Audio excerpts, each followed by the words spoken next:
কে শুভেচ্ছা এবং অভিনন্দন।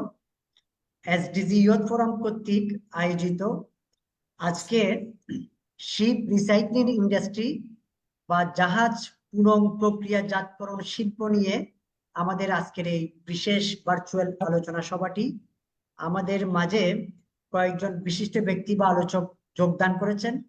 একজন বিশিষ্ট অর্থনীতিবিদ, বাংলাদেশ পরিবেশ আন্দোলন বাপা চট্টগ্রাম চ্যাপ্টারের সম্মানিত সভাপতি প্রফেসর মোহাম্মদ সিকান্দার খান এবং বাংলাদেশ জাতীয়তাবাদী দল বিএনপির কেন্দ্রীয় কমিটির অন্যতম সদস্য, চট্টগ্রাম এবং বাংলাদেশের একজন প্রখ্যাত শ্রমিক আন্দোলনের অন্যতম সংগঠক এবং নেতা জনাব এ এম নাজিম উদ্দিন। এখানে উপস্থিত আছেন জনাব নাসিম ফারহানা শিরিন, তিনি একজন পরিবেশ আন্দোলনের সংগঠক এবং পরিবেশ অধিদপ্তর চট্টগ্রামের প্রাক্তন পরিচালক। আরো উপস্থিত আছেন জনাব আলী আকবর, বাংলাদেশ শিপিং এজেন্টস অ্যাসোসিয়েশনের সম্মানিত সিনিয়র ভাইস চেয়ারম্যান। সবাইকে স্বাগতম এবং অভিনন্দন জানাই। আপনারা জানেন যে চট্টগ্রামের উপকূল থেকে যে একটা শিপ রিসাইক্লিং ইন্ডাস্ট্রি বাংলাদেশের অর্থনীতির জন্য এবং শিল্পায়নের বিকাশে গুরুত্বপূর্ণ খাত হিসেবে অধিষ্ঠিত। এই খাতটি একদিকে কর্মসংস্থান, সরকারের রাজস্ব বৃদ্ধি সহ অর্থনৈতিক প্রবৃদ্ধিতে গুরুত্বপূর্ণ অবদান রেখেছে। পাশাপাশি শিপ রিসাইক্লিং ইন্ডাস্ট্রিটা সমগ্র পৃথিবীতেই বাংলাদেশ একটি গুরুত্বপূর্ণ দেশ হিসেবে এই সেক্টরে গুরুত্বপূর্ণ জায়গায় অধিষ্ঠিত। সুতরাং কিন্তু এখানকার সামষ্টিক পরিবেশ, এখানে যে কর্মসংস্থান সংগঠিত হয়েছে, অর্থনৈতিক প্রবৃদ্ধি হচ্ছে এবং সর্বোপরি বাংলাদেশের সুনামও সমগ্র বিশ্বে সমাদৃত। এরপরেও এখানকার পরিবেশ বিপন্নতা, আন্তর্জাতিক মানদণ্ড অনুযায়ী বিভিন্ন সার্টিফিকেশন থাকলেও সাম্প্রতিক যে দুর্ঘটনা সংঘটিত হয়েছে সেটি অনভিপ্রেত এবং দুঃখজনক। এই শিপ রিসাইক্লিং ইন্ডাস্ট্রিতে বেশ কয়েকজন শ্রমিক ইন্তেকাল করেছেন এই দুর্ঘটনার ফলশ্রুতিতে। সুতরাং আমাদের পরিবেশ বিপন্নতা এবং জীবনের নিরাপত্তাটা সবচেয়ে গুরুত্বপূর্ণ ইস্যু হিসেবে সামনে এসেছে। আমি প্রথমে একটু জনাব এ এম নাজিম উদ্দিন, তিনি একজন শ্রমিক আন্দোলনের বাংলাদেশের অন্যতম সংগঠক, তিনি বিলসের চট্টগ্রামের সভাপতি, তিনি বিএনপির কেন্দ্রীয় কমিটির মেম্বার এবং বিভাগীয় শ্রমিক দলেরও সভাপতি। আমি এম নাজিম উদ্দিনের কাছ থেকে এই প্রেক্ষাপটটি বা পটভূমিটি একটু শুনতে চাই। প্রথমে নাজিম ভাই। বিসমিল্লাহির রহমানির রহিম। আপনাদের সবাইকে ধন্যবাদ এবং কৃতজ্ঞতা। আমি যাদেরকে দেখছি সবাইকে অভিনন্দন। যে বিশেষ করে আমাদের সিকান্দার স্যারকে দেখতেছি, তারপর প্রায় যারা আছেন আর কি। তো আমি এইভাবে শুরু করি আর কি, যে আমি গত প্রায় খুব বেশি হবে না, যে আমাদের এই শিল্পের বয়স এখন প্রায় 45 বছরের মতো হবে, 45 বছরের মতো হবে। তার মধ্যে বহু ঘটনা আছে, অনেক কিছু আছে, কিন্তু এই শিল্পটা নিয়ে সারা বিশ্বে কিন্তু বাংলাদেশ আলোচিত। দুইভাবে আলোচিত। একভাবে এখানে দুর্ঘটনা বেশি হয়, শ্রমিক মারা যায় বেশি, আহত হয়, নিহত হয়, এটা একটা। আরেকটা হচ্ছে যে বাংলাদেশ এখন গত 5-6 বছর থেকে জাহাজ ভাঙা শিল্পে 1 নম্বর আছে, সারা বিশ্বের মধ্যে 1 নম্বর আছে। তো এটা তাদের মধ্যে একটা প্রতিযোগিতা আছে। আবার আমরা বিশেষ করে আমাদেরকে একসময় যে হ্যাপাক লয়েড তাদের জার্মান যারা তাদের জার্মানি মিটিং করছিল, সেই মিটিং সিদ্ধান্ত ছিল বাংলাদেশে তারা স্ক্র্যাপ জাহাজ বিক্রি করবে না। তো কারণ কি, বা কারণ বলতে এখানে মানুষ মারা যায়, যে সুতরাং এখানে রক্তে মাখা কোনো একটা শিল্প মাঠে আমরা কোনো জাহাজ বিক্রি করব না। তবে যাই হোক, পরে তারা সেই কথায় থাকতে পারে নাই, কারণেই এখন তাকে বাধ্য হয়েছে ওরা বাংলাদেশে বিক্রি করে। এখন আমরা বাংলাদেশে আমরা যেটা বলি, আমাদের প্রতিবেশী আগে অনেক দেশে জাহাজ ভাঙতো, এখন শুধু বাংলাদেশ, পাকিস্তান, ইন্ডিয়া এই 3টা দেশ শুধু ভাঙে। আগে চাইনাও ভাঙতো, চাইনা 1 নম্বর ছিল দীর্ঘদিন। এখন চাইনার জাহাজ ছাড়া অন্য কোনো জাহাজ তারা ভাঙে না। শুধু চাইনার জাহাজ যেগুলো ভাঙার মতো হয় এগুলা ভাঙে। বাইরের দেশের ওরা ওই যে মানে জাহাজ কিনে জাহাজ এখন ভাঙে না ওরা। তো যাই হোক, জাহাজ বাংলাদেশে জাহাজ ভাঙার জন্য বাংলাদেশের যে মাঠ যা চর যেটা সেটা কিন্তু বীজটা এটা জাহাজ ভাঙার জন্য অত্যন্ত সহায়ক যে সেটা যেমন জাহাজের ইয়েটা যত বড়ই হোক বাংলাদেশে এটা ভাঙা যায়। এইসব জাহাজ বড় বড় জাহাজগুলো বাংলাদেশের বাইরে খুব একটা ভাঙতে পারে না, সেই কারণে বড় বড় জাহাজগুলো এই দেশে আসে আর কি।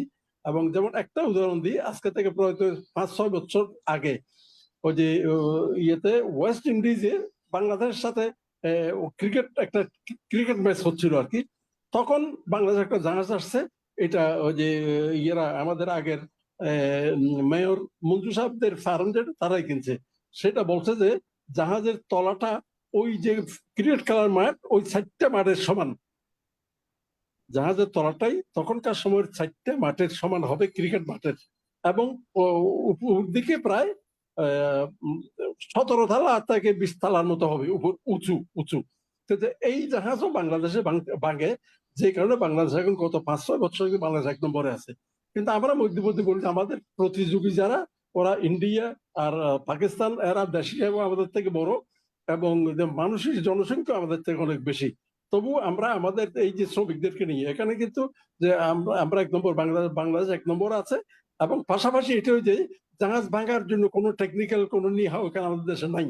এবং জাহাজ গড়ার জন্য বহু কিছু, জাহাজ তৈরির জন্য অনেক কিছু জাহাজ তৈরি হয় বাংলাদেশে, কিন্তু জাহাজ ভাঙার জন্য কোনো টেকনিক্যাল কোনো প্রযুক্তি কোনো ইঞ্জিনিয়ারিং কোর্স কিছুই নেই, এবং ভাঙার জন্য কোনো কোনো উৎসাহ উদ্দীপনা সেরকম কিছু নাই। তবু বাংলাদেশ দেখতে দেখতে এটা শিখছে, একদম দেখতে দেখতে শিখছে। সেটা আরো অনেক কাহিনী আছে, এটা পরে এক সময় সুযোগ হলে বলবো।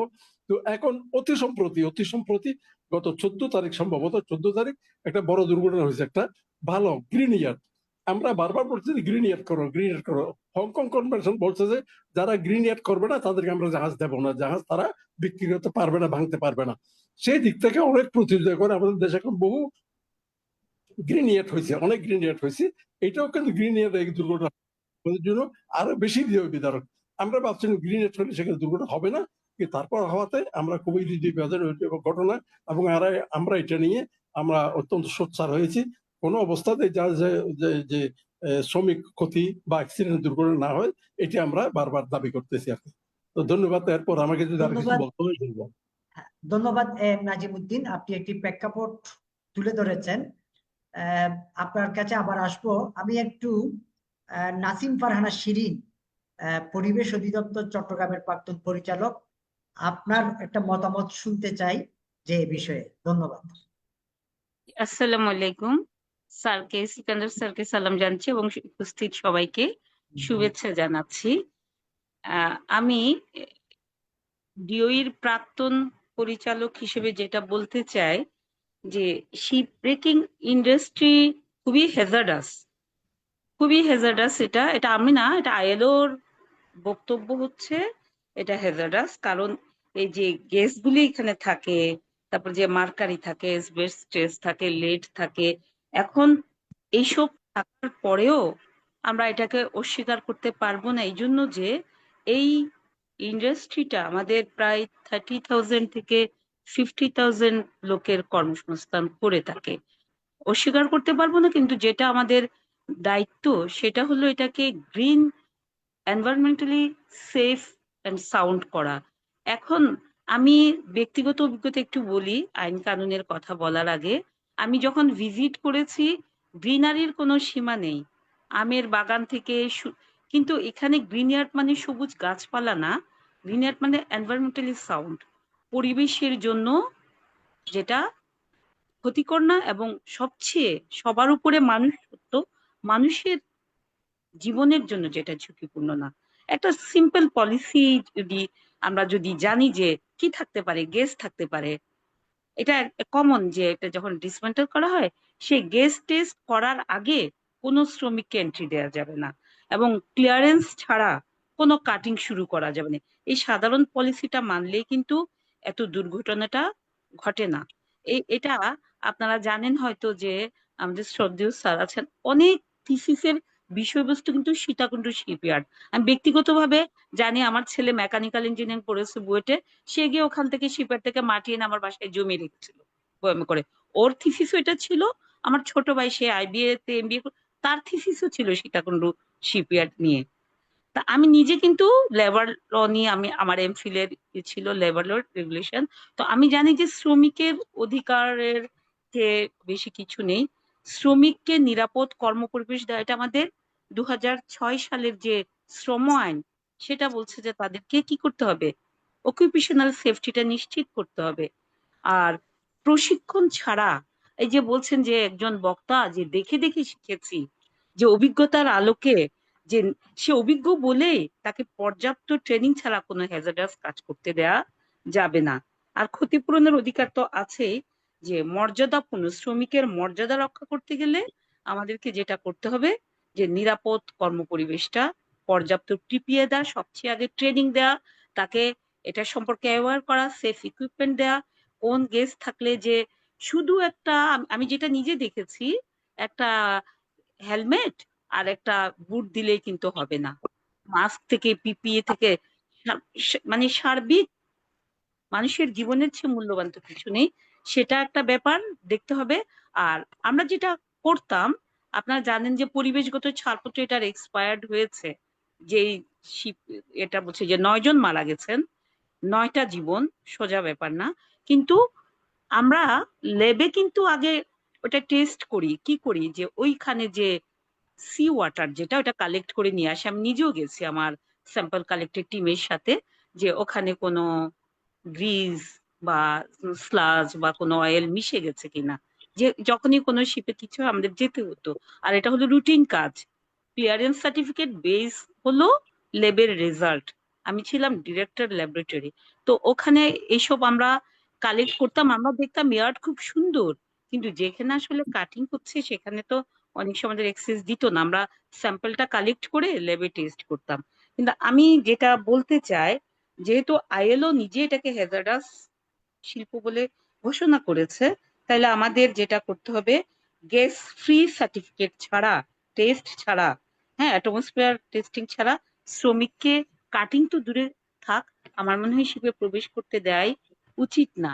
আর গ্রিন ইয়ার্ড যে বলছেন, বাংলাদেশে আমাদের হিসাব মতে যে এখন বিএসআরবি এখন ন্যাশনাল অথরিটি শিপের ব্যাপারে, তাদের যে 7টা গ্রিন ইয়ার্ড আছে বা 25টা গ্রিন ইয়ার্ড, আমি নিজেও 2টো গ্রিন ইয়ার্ডে গিয়েছি, কিন্তু ইউ স্ট্যান্ডার্ড অনুযায়ী কোনো ইয়ার্ড কিন্তু আমাদের দেশে নেই। আর কাগজে কলমে গ্রিন ইয়ার্ড থাকলে কি হবে, যে প্র্যাকটিস ইন অপারেশন সেটা সেফ কিনা, যদি সত্যিকার গ্রিন ইয়ার্ড হয় জিরো অ্যাক্সিডেন্ট হবে, কিন্তু অ্যাক্সিডেন্ট হওয়ার কথা না। যদি সেফটা আমরা দেখি যে এটা লিগালি, যে লেবার কোড যদি কমপ্লায়েন্ট হয়, ওয়ার্কার ফ্রেন্ডলি হয়, ওয়ার্কারদের সেফটি যদি নিশ্চিত করা হয়, যদি ওর প্রপার পিপি সে তো মারা যেত না 9 জন লোক, সেটা একটা ব্যাপার। আর এই সেফটির জন্য আমি এনভায়রনমেন্টের দিকটা দেখতাম, কিন্তু একজন সচেতন নাগরিক হিসেবে বা আমার নিজের রিসার্চের বিষয়বস্তু হিসেবে অকুপেশনাল সেফটি সম্পর্কেও আমি যেটা বলবো, যে যে হ্যাজার্ডাস ম্যাটেরিয়াল আগে আইডেন্টিফাই করতে হবে। বা এটা এটা করে এটাকে হংকং কমিশনটা যে বলা হচ্ছে, ওখানে তো প্রথমেই বলেছে ইনভেন্টরি অফ হ্যাজার্ডাস ম্যাটেরিয়াল, আলাদা করা, আইডেন্টিফাই করা, তারপর কাটিং, একটা ফ্লো চার্ট আছে, আমি বিস্তারিত, যারা এক্সপার্ট তারা জানেন। কিন্তু আমাদের সেফটির জন্য সামান্য 2-একটা কথা বলি। প্রথমেই গ্যাস, কারণ এটা কোনো চিকিৎসা দেওয়ার সুযোগ থাকে না। আর লেবার ল তো বলছে যে ফার্স্ট এড দাও বা পর্যাপ্ত চিকিৎসা দাও, কিন্তু গ্যাস তো ওই সুযোগটা দেয় না, সাথে সাথে ইনস্ট্যান্ট ডেথ হয়ে যায়।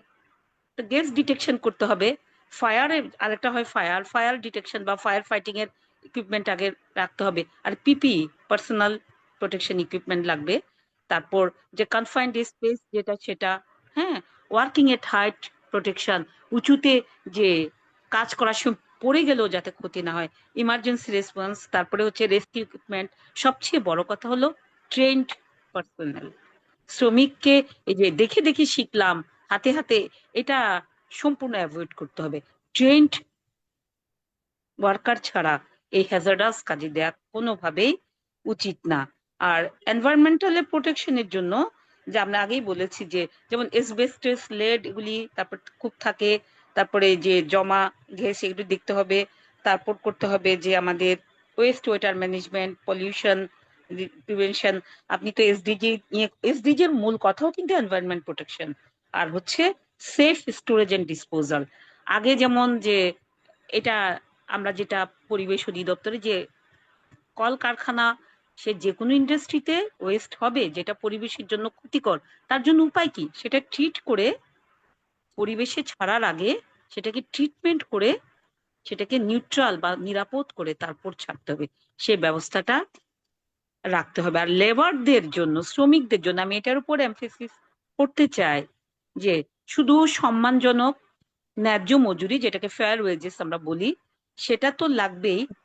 আরো একটা বিষয় একটু বলি, ওয়ার্কিং আওয়ার, অতিরিক্ত কাজ করি ওভারটাইমের দেখিয়ে অতিরিক্ত কাজ করলে কিন্তু সেফটি হ্যাম্পার্ড হয়। আর অ্যাক্সিডেন্টাল কম্পেনসেশন, আমাদের লেবার ল বলে কিন্তু যে 100 জনের বেশি শ্রমিক থাকলে যৌথ বীমা, গ্রুপ ইন্স্যুরেন্স করতে, তারপরে হচ্ছে কতজন হলে একটা ওয়ার্কিং কমিটি করতে, এই বিষয়গুলি বা শ্রমিকদের যে ট্রেড ইউনিয়নের কথা আমরা বলি, হ্যাঁ, মেডিকেল ফ্যাসিলিটি, ট্রেনিং এর উপর আমি জোর দেব। একজন সচেতন শ্রমিক, প্রশিক্ষণ প্রাপ্ত শ্রমিক সে কিন্তু যাবে না। আরেকটা বিষয় এখানে যোগ করতে চাই, যদি কোনো শ্রমিক মনে করে যে কাজটা অনিরাপদ বা গেস আছে বলে সন্দেহ করে, তাকে কিন্তু জোর করে শাস্তি দিয়ে না কাজ করতেই হবে বলে জোর করে কাজে পাঠানো যাবে না। আপনারা তো হংকং কনভেনশন সম্পর্কে জানেন, যেটা গত জুন থেকে 25 সালের আমাদের দেশে কার্যকর হয়ে গেছে। হ্যাঁ, তো সেখানে কিন্তু এই কথাগুলি বলা আছে যে হ্যাজার্ডাস মেটেরিয়াল প্রথমে আলাদা করে ইনভেন্টরি করে ফেলতে, একটা প্ল্যান করতে যে শিপ কিভাবে, তারপরে হচ্ছে ওয়ার্কারদের সেফটি করতে, ইমার্জেন্সি রেসপন্স করতে, এবং এনভায়রনমেন্টাল প্রোটেকশন, পরিবেশকে যাতে এই যে এই গ্যাসগুলি কিন্তু আশেপাশের পরিবেশ, এই যে সিতে যে মাছ আছে তাদেরকেও ক্ষতি করছে। আর ইন্সপেকশন এবং সার্টিফিকেশন ফেসিলিটি, এই কারখানাটার মেয়াদ মনে হয় কিছুদিন আগে শেষ হয়ে গিয়েছিল। হ্যাঁ, এটা এটা এটা আমার মনে হয় যদি আমরা শুধু গ্রিন ইয়ার্ড বলতে গ্রিনারি না বুঝে এনভায়রনমেন্টাল সেফ বুঝি এবং লেবার লর কমপ্লায়েন্স বুঝি, তাহলে আমার মনে হয় এই ধরনের দুর্ঘটনা, দুঃখজনক ঘটনা আর ঘটবে না। কারণ আইনের কমতি নেই। প্রথমে একটা আইন আছে বাংলাদেশ শিপ রিসাইক্লিং অ্যাক্ট 2018, তারপরে শিপ ব্রেকিং এর যে রুলস আছে 2011, আমাদের শ্রম আইন আছে 2006 সালের, যেটা পরে অ্যামেন্ডমেন্ট হয়েছে, আবার শ্রম বিধিমালা আছে 2015 সালের, তারপর একটা ন্যাশনাল অথরিটি আছে বাংলাদেশ শিপ রিসাইক্লিং বোর্ড। হ্যাঁ, অনেক আইন আছে আমাদের, hazardous weightage ship breaking waste management rules 2011, কিন্তু আর সবচেয়ে আমাদের পরিবেশ সংরক্ষণ আইন 1995, এটা 2010 সালে সংশোধ, সবই আছে। কিন্তু বাস্তব ক্ষেত্রে প্রয়োগ, আমরা সবার উপরে যদি শ্রমিকের জীবনকে অগ্রাধিকার দেই, তাহলে আমরা দেখেছি যে যদি আমরা প্রথমে একটু ইনভেস্ট করি, এটা সাময়িক কিছু খরচ হলো, পরবর্তীতে এই যে ওয়ার্ল্ডে যে ইমেজ, সেটা শুধু অনেক বাড়বে এবং ভবিষ্যতে এই শিল্পটা আরো ফ্লারিশ করবে। ধন্যবাদ আপনাকে বলার সুযোগ দেওয়ার জন্য। ধন্যবাদ নাসিম ফারহানা শিরিন। আমি একটু অনুরোধ করব প্রফেসর মোহাম্মদ সিকান্দার খান, তিনি বাংলাদেশ পরিবেশ আন্দোলন বাপা চট্টগ্রাম অঞ্চলের সভাপতি, একজন ইকোনমিস্ট, অর্থনীতির দৃষ্টিকোণ থেকে তিনি যদি একটু ব্যাখ্যা করেন এই আপনার শিপ রিসাইক্লিং ইন্ডাস্ট্রি বাংলাদেশের যে যাত্রা, এই চট্টগ্রাম উপকূল থেকে গড়ে ওঠা এই শিল্পের অর্থনীতির ক্ষেত্রে কি অবদান রয়েছে, তার আলোকে আপনার একটি বক্তব্য আমরা প্রাথমিক পর্যায়ে শুনতে চাই। আমাদের সাথে যুক্ত আছেন বাংলাদেশ শিপিং এজেন্টস অ্যাসোসিয়েশনের সিনিয়র ভাইস চেয়ারম্যান জনাব আলী আকবর। আরো আছেন এখানে জনাব জমির উদ্দিন, তিনি পরিবেশ অধিদপ্তর চট্টগ্রামের পরিচালক। আমাদের সাথে আরো আছেন বাংলাদেশ মেরিন একাডেমির প্রাক্তন কমান্ড্যান্ট ডক্টর সাজিদ হোসেন, তিনি নৌ প্রকৌশলী এবং ইন্টারন্যাশনাল মেরিটাইম অর্গানাইজেশনের প্রাক্তন maritime ambassador, IMO maritime consultant হিসেবেও তিনি কাজ করছেন বা অবদান রাখছেন। আমি এখন একটু প্রফেসর মোহাম্মদ সিকান্দার খানের কাছ থেকে শুনতে চাই সংক্ষেপিতভাবে অর্থনীতির ক্ষেত্রে অবদান, সেটা আপনি কিভাবে দেখছেন, এবং এই শিল্পকে ঘিরে যে বিতর্ক এবং প্রশ্ন উত্থাপিত হয়েছে বা চ্যালেঞ্জ সামনে এসেছে, সেই দৃষ্টিকোণ থেকে আপনার মতামত শুনতে চাই। প্রফেসর মোহাম্মদ সিকান্দার খান, সম্মানিত সভাপতি, বাংলাদেশ পরিবেশ আন্দোলন বাপা চট্টগ্রাম চ্যাপ্টার। আসলে শিপ ব্রেকিং ইন্ডাস্ট্রি এটা অতি আধুনিক কালের একটা জিনিস। আমাদের অর্থনীতিতে এটার অবদান খুব বেশি এই জন্য যে আমরা একটা শ্রম উদ্বৃত্তের দেশ। আমাদের যে এই শ্রম উদ্বৃত্তের দেশে যে কোনো জায়গায় আমরা বেকারত্ব ঘোচাবার জন্য কাজের সংস্থান খুঁজতে যাই। সেই জায়গায় হঠাৎ করে আমাদের কাছে ধরা দিয়েছে শিপ ব্রেকিং ইন্ডাস্ট্রি। এই জিনিস বহুকাল আগের না। আমরা যেটুক জানি সেটুক হচ্ছে যে শিপ ব্রেকিং ইন্ডাস্ট্রি একটা অত্যাধুনিক জিনিস, আমাদের জন্য এটা অনেক পরে এসছে এবং আমরা এটার জন্য নিজেরা উপযুক্ত কিনা সেটা জানি না। তার কারণ হচ্ছে আমরা এটা শিপ ব্রেকিং করার জন্য বেসিক যে জিনিসটা দরকার সেটা হচ্ছে একটা ভালো উপকূল। সেই উপকূল আমাদের আছে, অনেক দীর্ঘ আমাদের রেখা আছে।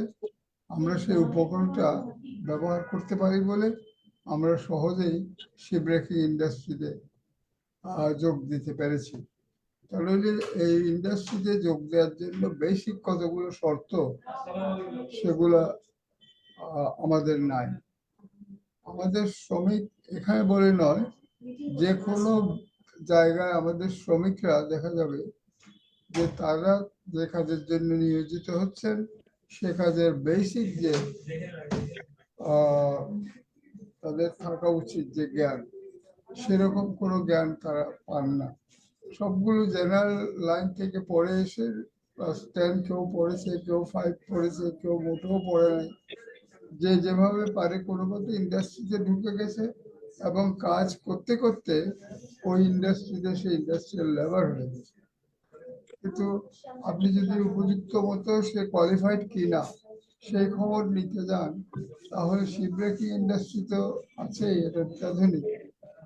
এর আমাদের যে একেবারে প্রিলিমিনারি বা প্রাইমারি যে সমস্ত ইন্ডাস্ট্রিগুলো আছে সেগুলোতেও আমাদের লেবাররা প্রকৃত বাস্তবে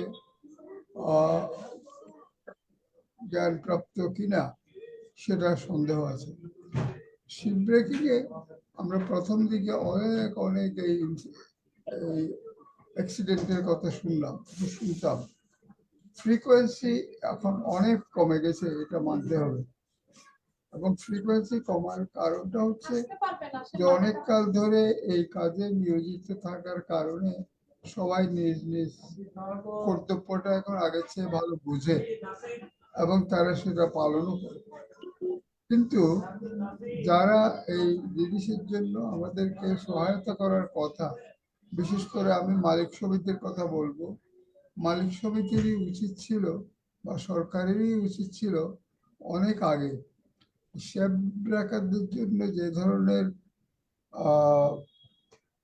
এক্সপার্টিস লাগে, মেশিন যেগুলো ব্যবহার করতে হয়, এই ধরনের কোনো কোর্স তৈরি হয় নাই।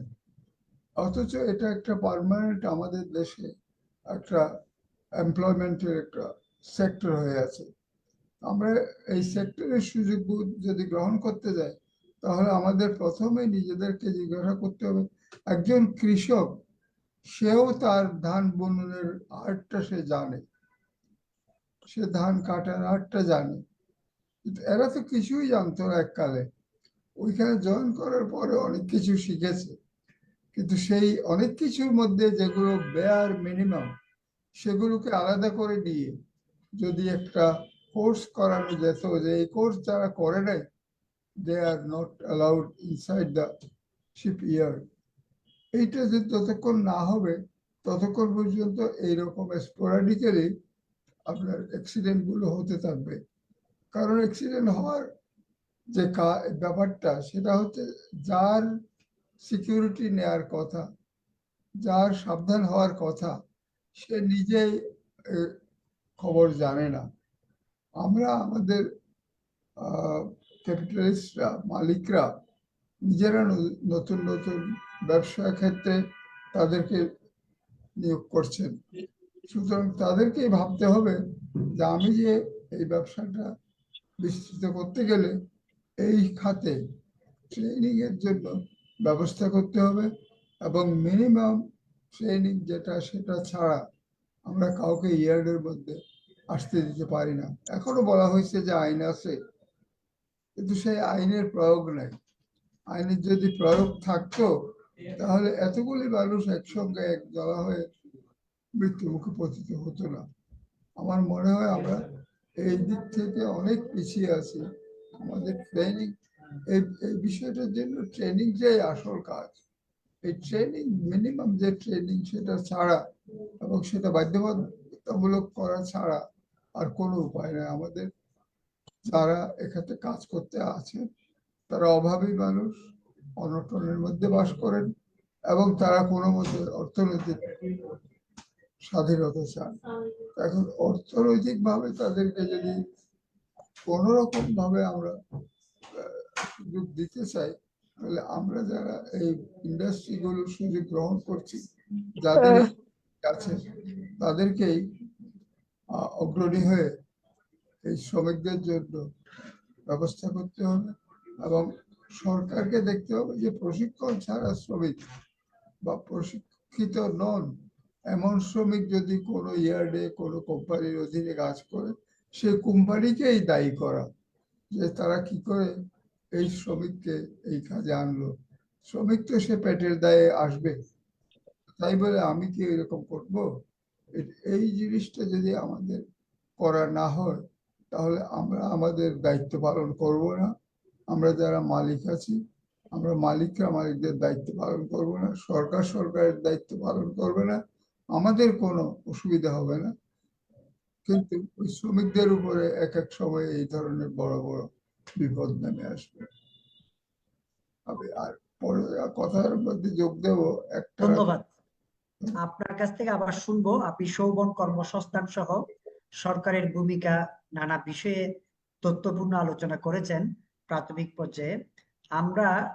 আমি বাংলাদেশ শিপিং এজেন্টস অ্যাসোসিয়েশন এর সম্মানিত সিনিয়র ভাইস চেয়ারম্যান জনাব আলী আকবর সাহেব আছেন, ওনার কাছ থেকে একটু শুনতে চাই এই যে ইন্ডাস্ট্রির পরিপ্রেক্ষিতে অর্থনীতিতে অবদান রাখছে, এই ইন্ডাস্ট্রিকে আরো কিভাবে উন্নত করা যায়, আপনার মন্তব্য শুনতে চাই জনাব আলী আকবর। আসসালামু আলাইকুম। ধন্যবাদ নোমানুল্লাহ বাহার ভাই আমাকে আজকের এই গুরুত্বপূর্ণ জুম মিটিং এ যোগদানের সুযোগ করে দেওয়ার জন্য।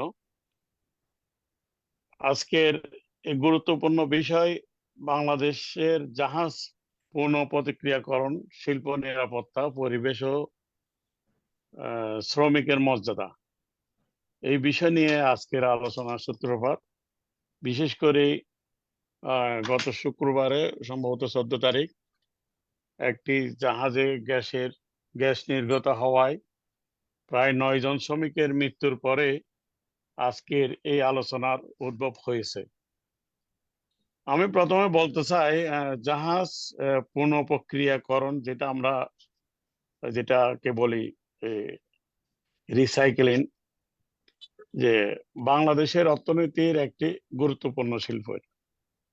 কর্মসংস্থান সৃষ্টি, বৈদেশিক মুদ্রা সাশ্রয়, তারপর পুনর্বিন্যাসযোগ্য ইস্পাত সরবরাহ এবং দেশের শিল্প ও অবকাঠামো উন্নয়নে এই খাতের গুরুত্বপূর্ণ অবদান রয়েছে। বিশেষ করে চট্টগ্রামের উপকূলীয় অঞ্চলের অর্থনৈতিক কর্মকাণ্ডের সঙ্গে এই শিল্প ওতপ্রোতভাবে জানেন। আপনারা একটা জানেন যে অবগত যে এই যে বাংলাদেশ স্টিল রিরোলিং মিল, তার সিংহভাগ কাঁচামালের যোগান কিন্তু একসময় আমাদের এই স্ক্র্যাপ জাহাজ থেকে পাওয়া যেত। ইতিমধ্যে শ্রদ্ধেয় প্রফেসর মোহাম্মদ সিকান্দর খান স্যার অনেক কিছু বিস্তারিত আলোচনা করেছেন।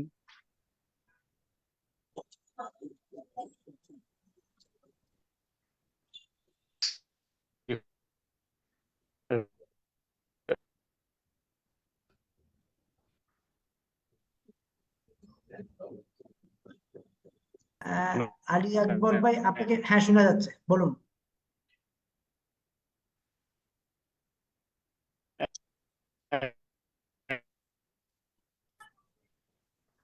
একটু ডিস্টার্ব।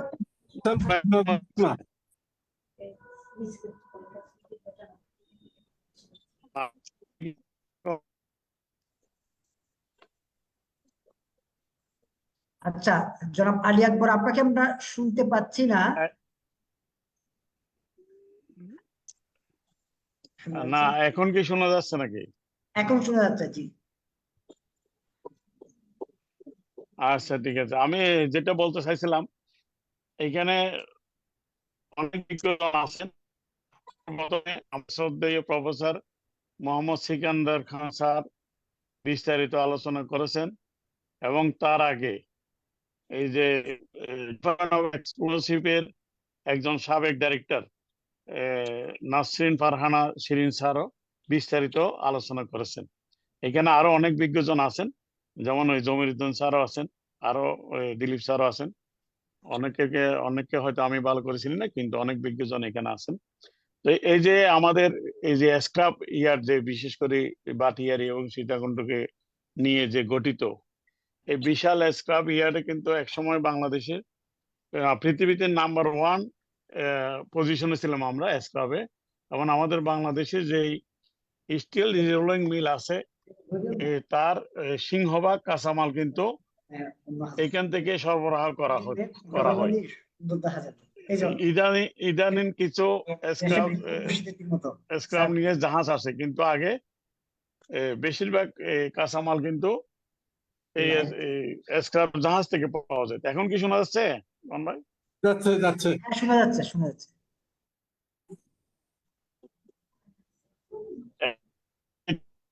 অনেক স্ক্রাপ জাহাজ আমি ডিল করেছি, আপনি শিপিং এজেন্ট হিসাবে। আমরা তো এই যে ডিপার্টমেন্ট আছে, এই যে বিস্ফোরক অধিদপ্তর থেকে আমরা যে একটা গ্যাস ক্লিয়ারেন্স একটা সার্টিফিকেট নিতাম। এখানে তো প্রতিটা জাহাজে এক একটা জাহাজে 20-30টা পর্যন্ত ট্যাঙ্ক থাকে, অনেক ধরনের ট্যাঙ্ক থাকে। এই সমস্ত ট্যাঙ্ক গুলো ইন্সপেকশন করেই আমাদেরকে এই সার্টিফিকেট দেওয়া হয়, এই গ্যাস ফ্রি সার্টিফিকেট, যে এটা এখন এই জাহাজটা কাটা নিরাপদ, এইখানে কোনো বিস্ফোরণ ঘটার সম্ভাবনা নাই। কিন্তু এরপরও ইদানিং দেখা যাচ্ছে, স্যার যেটা বলছেন, আমাদের প্রফেসর মোহাম্মদ সেকান্দার খান স্যার যেটা বলছেন, যে অনেক অনভিজ্ঞ লোক, অনেক অশিক্ষিত লোক ব্যবসায় যে কোনো ভাবে ঢুকে গেছে। তারা কিন্তু সঠিকভাবে প্রশিক্ষণ নিচ্ছে না, তাদের এই ব্যবসা সম্বন্ধে কোনো জ্ঞান নাই, তারা কোনো সেফটি মেনটেন করতেছে না। যেমন পিপিই যেটা বলা হয়েছিল, পার্সোনাল প্রোটেকশন ইকুইপমেন্ট, হ্যাঁ, পার্সোনাল প্রোটেকশন ইকুইপমেন্ট, এইটা কিন্তু অনেক শ্রমিক ব্যবহার করে না। আমাদের দেশে শুধু যে স্ক্রাপ শিল্পে না, কোন শিল্পে দেখা যায় যে তারা কোন রকম এই যে সরঞ্জাম গুলা ব্যবহার করা হয় না, যে পার্সোনাল প্রোটেকশন ইকুইপমেন্ট গুলা তারা ব্যবহার করে না। তাহলে এই যে ব্যবহার না করার জন্য দায়ী কারা হবে? যেসব কোম্পানি এই যে যারা ইয়ার্ড মেনতেছে, যারা জাহাজ এখানে কাটতেছে, এবং এগুলোর সাথে যে সংস্থাগুলো জড়িত আছে, তাদের তো এই দায় দায়িত্ব তারা এড়াতে পারবে না। তাহলে এই ধরনের এই দুর্ঘটনা হবে কেন? এই ধরনের দুর্ঘটনা তো হওয়ার কথা না। তো যার কারণে আজকে যে দুর্ঘটনার উদ্ভব হয়েছে, এইটার সাথে আমরা একটা কথা যদি বলতে হয়, যে একই সাথে আমরা গ্রিন শিপ রিসাইকেলিং ব্যবস্থাকে, এটা শুধু একটা সার্টিফিকেশনের অবকাঠামোতে রাখলে হবে না। হ্যাঁ, এটার মূল উদ্দেশ্য হচ্ছে এই যে দূষণ কমানো, যেটা হ্যাজার্ডাস ওয়াস্ট, এটা সঠিকভাবে ব্যবস্থাপনা করা, এবং পরিবেশ এবং মানুষের স্বাস্থ্য সুরক্ষিত রাখা। আপনারা জানেন যে আমাদের এই শিল্পাঞ্চলে কিন্তু অনেক আবাসিক এলাকা আছে, পৃথিবীর কোথাও কিন্তু এই ধরনের শিল্প এলাকাতে আবাসিক এলাকা থাকে না। এই যে আমাদের এই আবাসিক এলাকাতে যেসব মানুষ বসবাস করে, তাদের জীবনও কিন্তু ঝুঁকিপূর্ণ। মানে একজন শ্রমিক যেন নিরাপদ কর্ম পরিবেশ পান, যথাযথ প্রশিক্ষণ পান, এবং প্রয়োজনীয় এই যে প্রোটেক্টিভ ইকুইপমেন্ট পান, তার ব্যবস্থা করতে হবে। আর আমরা তো এই শিল্প বাতও দিতে পারবো না। তো এখানে তো ধরেন আমাদের যে যেগুলো নিশ্চিত করতে হবে, শ্রমিক যেন জীবন ঝুঁকি নিয়ে কাজ না করে। হ্যাঁ, একই সঙ্গে এখানে যে ফায়ার ওয়াইজেস আছে, ওয়ার্কিং আওয়ার্স, তারপর মেডিকেল ইন্স্যুরেন্স, এবং তাদের যে compensation, এইসব ব্যবস্থা করতে হবে। কারণ এই যে যেসব শ্রমিক মারা গেছে তাদের যদি প্রপার ইন্স্যুরেন্স করা না থাকে তাহলে তাদের পরিবার তো কষ্ট পাবে। মারা গেছে একজন কিন্তু তার পরিবারের আরো 5 জন সারা জীবন এই কষ্ট বয়ে বেড়াবে। সেজন্য আমাদেরকে আরো সচেতন হতে হবে। আমাদের যে সংশ্লিষ্ট অথরিটি কর্তৃপক্ষ যারা আছেন, বিশেষ করে এই যে আমাদের ডিও, এই যেটা ডিপার্টমেন্ট অফ এক্সপ্লোসিভ, তাদের দায় দায়িত্ব। হয়তো আমরা দেখছি ওখানে একজন মাত্র ইন্সপেক্টর থাকে, এখন জানি না, আমি অনেকদিন ধরে জাজ করি না, উনি এই সব জাহাজে যায়। তো উনি অল্প সময়ের মধ্যে কিভাবে ইন্সপেকশন করেন, আবার কিভাবে সার্টিফিকেট গুলো দিয়ে দেন। এখানে তো অনেক কথা আছে যে হয়তো ভালোভাবে দেখে না, নাই কোনোভাবে ম্যানেজ হয়ে গেছে, উনি সার্টিফিকেটটা দিয়ে দিচ্ছেন। তো এই ধরনের ঘটনাও কিন্তু হয়ে যাচ্ছে। তো এই ব্যাপারে আমি কারো বিরুদ্ধে অভিযোগ করতে চাচ্ছি না, কারণ এরকম হতে পারে। আমি নির্দিষ্টভাবে বলতেছি না যে কেউ এটা করে, কিন্তু এটা তো আমাদের জীবনের একটা নিরাপত্তার বিষয়, খুবই একটি সেন্সিটিভ একটা বিষয়। এই যে স্কারশিপ যে এটা কাটা, কারণ এখানে তো অসংখ্য ট্যাঙ্ক থাকে, আমরা প্রতি ট্যাঙ্কের হিসাব করে কিন্তু আমরা চার্জ দিই সরকারকে, এখানে কয়টা ট্যাঙ্ক আছে সেই হিসাবে কত টাকা চার্জ আছে, এই চার্জটা আমরা দিয়ে থাকি। তাহলে এগুলো সঠিকভাবে যদি ইন্সপেকশন না করে তাহলে তো এই ধরনের দুর্ঘটনা অনেক ঘটবে। তাই আমি আর বেশি কিছু বলতে চাচ্ছি না, কারণ এখানে তো ধন্যবাদ। অনেক বিশেষজ্ঞরা আছেন, ধন্যবাদ ওনারা আরো জনাব বিস্তারিতভাবে আলী বলবেন এই আকবর। আশা করি। ধন্যবাদ। ধন্যবাদ জনাব আলী আকবর। তিনি বাংলাদেশ শিপিং এজেন্টস অ্যাসোসিয়েশনের সম্মানিত সিনিয়র ভাইস চেয়ারম্যান। আমি দেখতে পাচ্ছি যে আমাদের সাথে যুক্ত হয়েছেন জনাব আলী শাহিন, মোহাম্মদ আলী শাহিন। তিনি দীর্ঘদিন যাবৎ এই সেক্টরের সাথে সম্পৃক্ত। শ্রমিকদের অধিকার আদায় থেকে শুরু করে এই শিল্পের উন্নয়ন, বিশেষত পরিবেশ বান্ধব উন্নয়নের জন্য তিনি লেখালেখি এবং অ্যাক্টিভিস্ট হিসেবে ভূমিকা রাখছেন। বেসরকারি উন্নয়ন সংস্থা ইপসার তিনি অ্যাসিস্ট্যান্ট ডিরেক্টর। উনাকে আমি স্বাগত জানাচ্ছি। আমি একটু শুনতে চাই জনাব জমির উদ্দিন, পরিবেশ অধিদপ্তর চট্টগ্রাম অঞ্চলের সম্মানিত পরিচালক, তিনি আমাদের সাথে একটু তার বক্তব্যটি যদি একটু উপস্থাপন করেন। জনাব জমির উদ্দিন, পরিচালক, পরিবেশ অধিদপ্তর চট্টগ্রাম। পরিবেশগত দৃষ্টিকোণ থেকে আপনার একটি বক্তব্য শুনতে চাই এই বিষয়ে। ধন্যবাদ।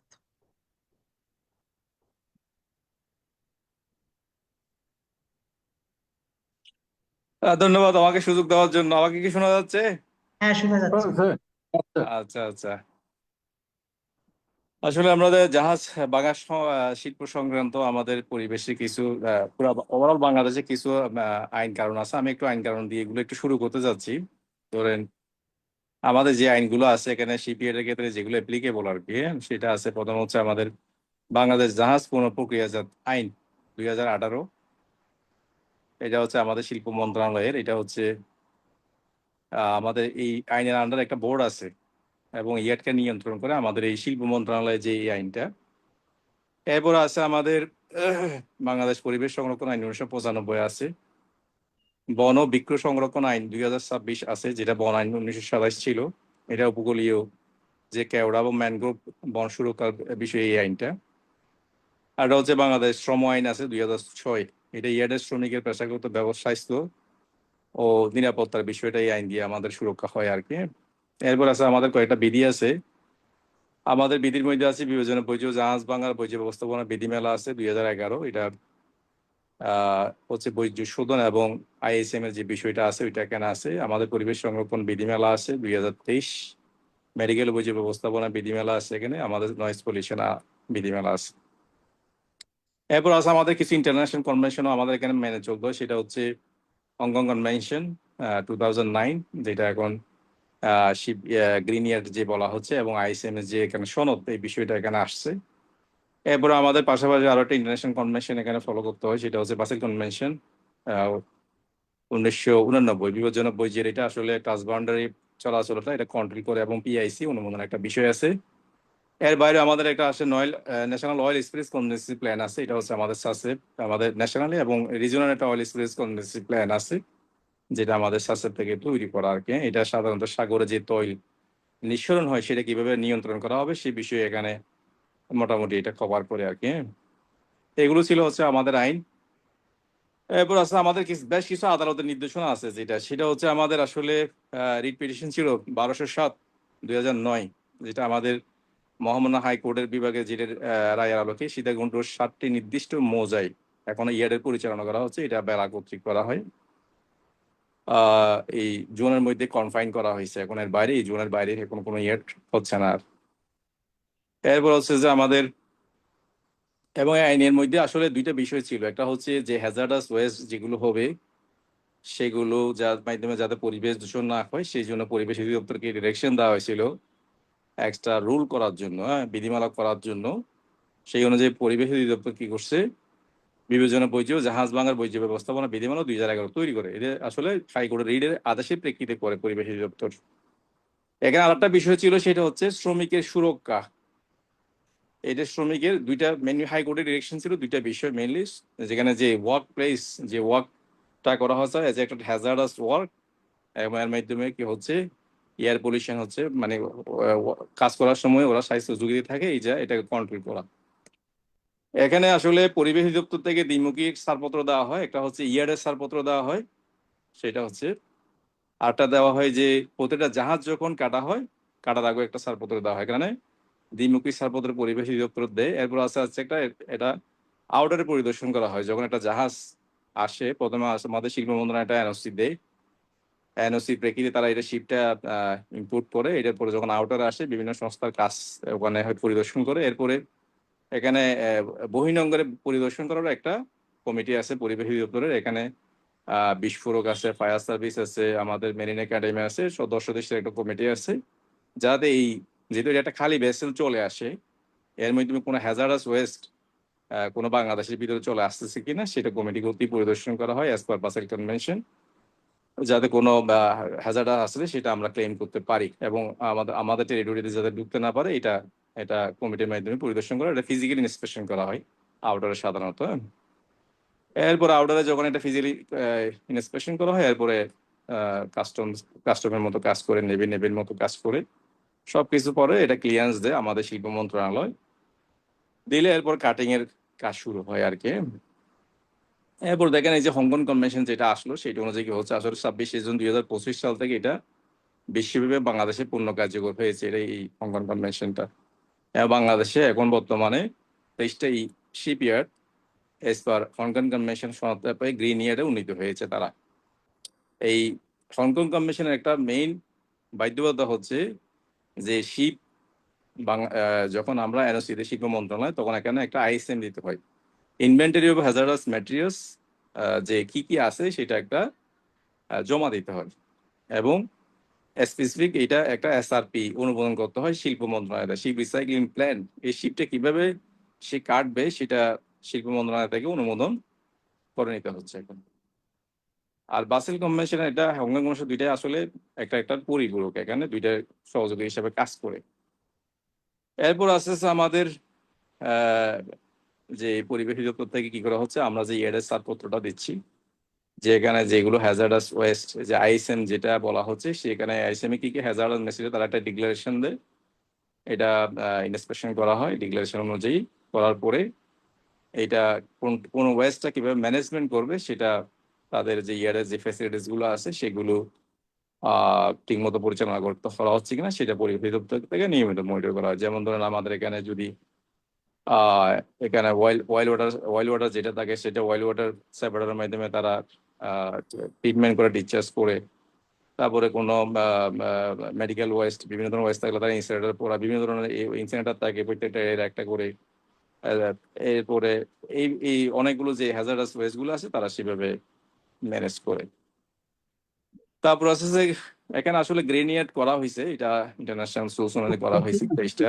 আসলে শুধু আমি অবকাঠামোটা শুধু গ্রিন করলাম, মানে আমি শুধু আগে ছিল হয়তো সয়েলের মধ্যে ছিল, এখন হয়তো আমি এটা কি করলাম পাকা করলাম, তাইলে তো গ্রিনেট হয়ে গেল না। আমাকে এখানে সবগুলো নর্মস আস্তে আস্তে গ্রিনের দিকে যেতে হবে। যে মানুষটা কাজ করতেছে সেইটাই আগে তার আগের চেয়ে আরো কি ট্রেন হতে হবে, কারণ আগে মানুষ ম্যানুয়ালি করতো, এখন সব মেশিনারির মাধ্যমে করা হচ্ছে, এখানে বড় বড় ক্রেন ইউজ করা হচ্ছে এবং রুলস অনুযায়ী সবকিছু তাকে কি করা হচ্ছে অ্যাজ পার রুল অনুযায়ী করা হচ্ছে। আমাদের যে ওয়ার্ক ফোর্স যেটা আছে আসলে সেইটা আসলে এই শুধু আমি একটা কনস্ট্রাকশন করলাম তার তো গ্রিন হয়ে গেল না, যেটা আমাকে কি করতে হচ্ছে, আমাদেরকে আরো কি করতে হবে। সামনে অনেকগুলো ইয়ার অবশ্য হয়ে গেছে, অনেকগুলো এই বাংলাদেশে এখন অনেকগুলো নাম করা ইয়ার্ড হয়েছে, যেমন আমাদের পিএসসি বলেন, কেএসআর, আরো কয়েকটা আছে যে আসলে খুব ভালো করে ফেলছে। অনেকগুলো ওরা প্রপার ট্রেন করার লোকও আছে ওখানে।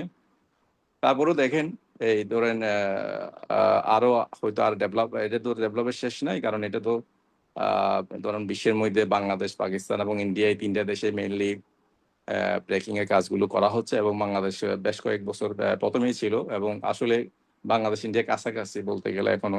বাংলাদেশ এটা লিডিং পজিশনে আছে, এবং বাংলাদেশ আসলে ইয়ার গুলো অনেক বড় বড় ইয়ার, ইন্ডিয়ার গুলো অনেক ছোট ছোট ইয়ার। পাকিস্তানের তো অবস্থা তো এখনো, ওরা যে আসতে পারেন বাংলাদেশের, পাকিস্তানের অবস্থা মানে 10%-এর মতো বা 6-7%-এর মতো কাটতেছে, এবং তাদের অবস্থা কিন্তু এত বেশি ভালো না। তো বাংলাদেশ আসলে অনেক ডেভেলপমেন্ট করছে, এটা অবশ্যই বাংলাদেশের একটা বড় ধরনের অ্যাচিভমেন্ট। তারপরে ধরেন এই যে অনাকাঙ্ক্ষিত ঘটনাটা ঘটছে, ধরেন এটা আসলে আমিও তদন্ত কমিটির মেম্বার, যে আসলে আমাদের যেসব জায়গায় গ্যাস হওয়ার কথা, আমাদের যেগুলো কার্গো হোল, যেখানে যেখানে টেস্ট করার কথা, এই বিস্ফোরণ থেকে সব জায়গায় টেস্ট করা হয়েছে। এখন দেখা যাচ্ছে যে আসলে আছে একটা ব্লাস্ট ওয়াটারের মধ্যে এই যে H2S গ্যাস জেনারেট হয়েছে, সেটা হচ্ছে এটা হয়তো বাংলাদেশের জন্য প্রথম লার্নিং। এটা আমি গত পরশু 2 দিন ছিলাম কমিটির সাথে, যে আসলে H2S ব্লাস্ট ওয়াটারে কিভাবে আসলো সেটা আমরা এখনো আমাদের তদন্ত কমিটি দেখতেছে। তবে আমরা প্রাইমারি ভাবে ওখানে এখনো আজকে পত্রিকায়ও দেখছেন যে আসলে 3টা ট্যাঙ্কের মধ্যে এখনো ডিজলভ অবস্থায়, কারণ এটার স্পেসিফিক ডেন্সিটি যেহেতু বেশি এয়ারের চেয়ে এবং অক্সিজেনের চেয়ে, এবং এটা যেহেতু একটা সলিবল গ্যাস, সেহেতু এটা ডিজলভ অবস্থায় আছে। এখন যদি এটা নাড়াচাড়া করানো হয়, ইন্টারাপ্ট করানো হয়, তাহলে এটা ইভাপোরেট হচ্ছে না। তো আসলে এটা আমরা সবগুলো স্যাম্পল টেস্ট করা হচ্ছে, পরে এখানে কি পরিমাণ আছে আইডেন্টিফাই করা হবে। পরবর্তী কমিটি থেকে আসলে একটা সংশোধন প্রতিবেদন তৈরি করা হবে, পরে সেটা কিভাবে করা হবে সেটা কমিটি থেকে ডিসাইড করা হবে। এইভাবে চলতেছে। আসলে আমাদের মোর ট্রেডিং প্রয়োজন, যে আসলে এটা একটা হ্যাজার্ডাস, এটা একটা ডেঞ্জারাস ওয়ার্ক, এটা কোনো অর্ডিনারি ওয়ার্ক নয়। এই জন্য আসলে আমাদের দক্ষ লোক দরকার। আমাদের এখানে অনেকগুলো আগে হয়তো দেখা যাচ্ছে 2010 সালে 11 সালে হয়তো দেখা যাচ্ছে যে আমাদের বিশ্ববিদ্যালয়ে গ্রাজুয়েট করা কোনো এখানে ফিল্ড লেভেলে কাজ করার মতো ইয়ার্ডের কোনো এরকম লোক ছিল না, কিন্তু এখন বুয়েট থেকে পাশ করা সেফটি অফিসার আছে আমাদের এখানে। 2-একটা ইয়ার্ডে দেখলাম যে খুব ভালো ভালো বিশ্ববিদ্যালয় থেকে পাশ করা আমাদের লোকজন আছে, এবং তারা দেখলাম যে ডে বাই ডে, কারণ এটা 3 দিন শিখতে শিখতে তারা একটা মোটামুটি একটা ভালো পর্যায়ে আসছে, তাদের অনেক লার্নিং অনেক ভালো। তো আসলে আমাদের যারা হয়তো এই যে ইয়াটার ঘটনা, এটা একটা লার্নিং, এখান থেকে শিক্ষণীয় আছে। এখানে একটা বিষয় হচ্ছে আসলে যে ঘটনাগুলো হয় সেগুলো ধরেন কিছুদিন আগে একটা ঘটনা হয়েছিল, যে ঘটনাগুলো হচ্ছে সেগুলো ছিল এক্সপেরিয়েন্স গুলো আমাদের একটু শেয়ার করা দরকার, কে কিভাবে ফেস করছিল, সেগুলো কিভাবে ডেভেলপমেন্ট করছে। এই জন্য আমাদের কিছু রিকমেন্ডেশন থাকবে অনেকগুলো কমিটি থেকে, যে আসলে ভবিষ্যতে এই দুর্ঘটনাগুলো কিভাবে এড়ানো যায়। কারণ আসলে কেউ তো দুর্ঘটনা চায় না। ধরুন আজকে যে দুর্ঘটনা সংঘটিত হয়েছে, এর মাধ্যমে যে কতগুলো মানুষের প্রাণ গেল, প্লাস ইয়াটারও নিজের মালিকও তো ক্ষতিগ্রস্ত হয়েছে। কেউ তো চায় না যে এই গাড়িটা দুর্ঘটনা ঘটুক। হ্যাঁ, তো আমরা সরকারি সব সংস্থা থেকে কিভাবে আরো ডেভেলপ করা যায় সেভাবে হয়তো আমরা আরো কাজ করব। আর আমাদের যদি কোনো সাজেশন থাকে আমাদের পরিবেশের বিষয়ে কোন কোন সাইড থেকে আরো ডেভেলপ করা দরকার, সে বিষয়ে যদি আমাদের সাজেশন করেন, সেই বিষয়ে আমরা হয়তো কাজ করবো। ধন্যবাদ সবাইকে আমাকে সুযোগ দেওয়ার জন্য। ধন্যবাদ জমির উদ্দিন, সম্মানিত পরিচালক, পরিবেশ অধিদপ্তর চট্টগ্রাম অঞ্চল। আমার মনে হয় এখন একটু আমরা শুনতে পারি নৌ-প্রকৌশলী ডক্টর সাজিদ হোসেন। তিনি প্রাক্তন commandant, Bangladesh marine academy, international maritime organization IMO এর প্রাক্তন মেরিটাইম অ্যাম্বাসেডর, এবং IMO মেরিটাইম কনসালটেন্ট হিসেবেও তিনি ভূমিকা রাখছেন, ডক্টর সাজিদ হোসেন। এরপর আমরা শাহিন ভাইয়ের কাছে শুনবো। এরপর আমরা যারা প্রথমে বলেছেন তাদের থেকে সংক্ষেপিতভাবে শুনে শেষ করব। ধন্যবাদ। ডক্টর সাজিদ হোসেন, প্রকৌশলী, প্রাক্তন commandant, Bangladesh marine academy, international maritime অর্গানাইজেশনের আমি মেরিটাইম কনসালটেন্ট। অনেকগুলো ক্যাপাসিটিতেই সারা জীবন ধরেই কাজ করছি, তবে আমার মূল পরিচয় আমি একজন নৌ প্রকৌশলী।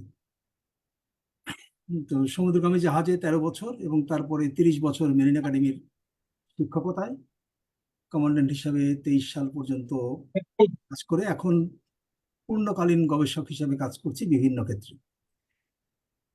এখানে আমি এই আমাদের দেশের এই শিল্পের প্রতি ইতিবাচক দৃষ্টি দিয়ে গত প্রায় 25 বা আরো বেশি সময় ধরে 30 বছর হবে বাংলাদেশে, সিঙ্গাপুরে, লন্ডনে গবেষণাপত্র উপস্থাপন করেছি এবং তার মূল বিষয় উদ্দেশ্য ছিল, শোনা যাচ্ছে কি কথা? আপনার যদি হ্যাঁ, আপনাকে শোনা যাচ্ছে, আপনাকে শোনা আচ্ছা যাচ্ছে। আচ্ছা, ঠিক আছে, ধন্যবাদ। তো আমার মূল বার্তাটা ছিল যে বাংলাদেশে এই বিশেষ শিল্পটি অত্যন্ত উপকারী, অত্যন্ত গুরুত্বপূর্ণ, অত্যন্ত কার্যকর এবং এটা অবিশ্বাস্য যে আমাদের দেশের শ্রমিকরা এত ডিভোশন নিয়ে, এত সিনসিয়ারলি, এত ত্যাগ স্বীকার করে নিজেদের কোনো কোনো ক্ষেত্রে অনাকাঙ্ক্ষিত, তবে কোনো কোনো ক্ষেত্রে জীবন দিয়ে তারা এখানে সেবা প্রদান করে। এখন আমরা অনেক কিছু এই শিল্প সম্পর্কে আইন কানুনের বিষয়ে আমি বলতে আগ্রহী নই। কেউ একজন কথা বলছেন কি? আমি কি? আচ্ছা, ঠিক আছে। তো এখানে আইন কানুনের কোনো অভাব নেই, আন্তর্জাতিক এবং দেশীয় আইন যথেষ্ট আছে। এখন একটা কৌতুক অর্থে বলি, একজন অনাকাঙ্ক্ষিতভাবে মৃত্যুবরণ করেছে, তার উপরে গিয়ে আমি একটা কাগজ ধরলাম যে আমার কোনো দোষ নেই, এই যে কাগজ বলছে এখানে সম্পূর্ণ নিরাপত্তা বিদ্যমান, অতএব আমার দায় দায়িত্ব নেই। অন্যদিকে যিনি মারা গেলেন তিনি এবং তার পরিবার কোন পর্যায়ে গেলেন না গেলেন এসব বিষয়ে আমার তো দোষ নেই।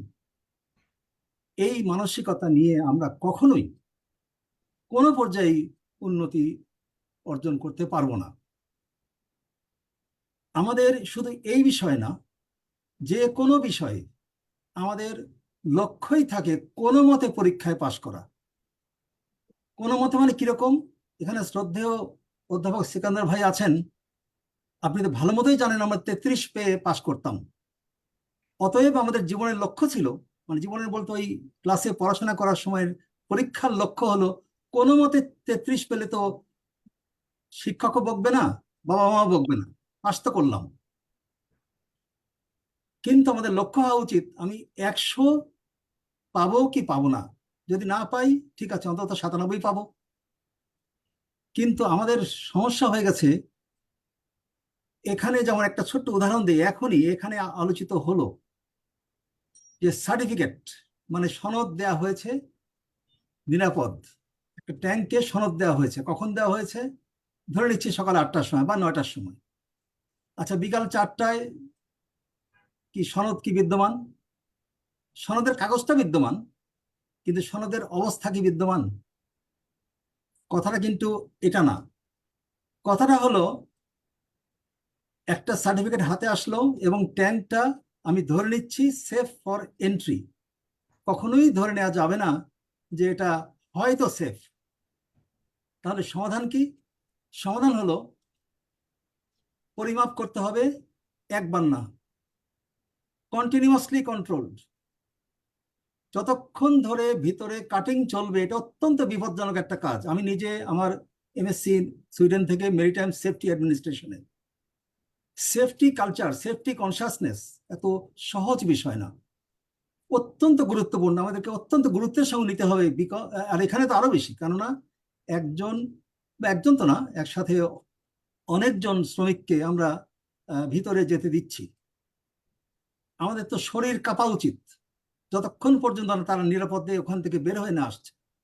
কিন্তু আমরা যদি বলি এই তো আমার হাতে সার্টিফিকেট, আমার হাতে সার্টিফিকেট, অতএব ধরে নিচ্ছি সার্টিফিকেটের হাত পা থাকুক না থাকুক, জীবন থাকুক না থাকুক, এই সার্টিফিকেটই তাকে রক্ষা করবে না, কখনোই না।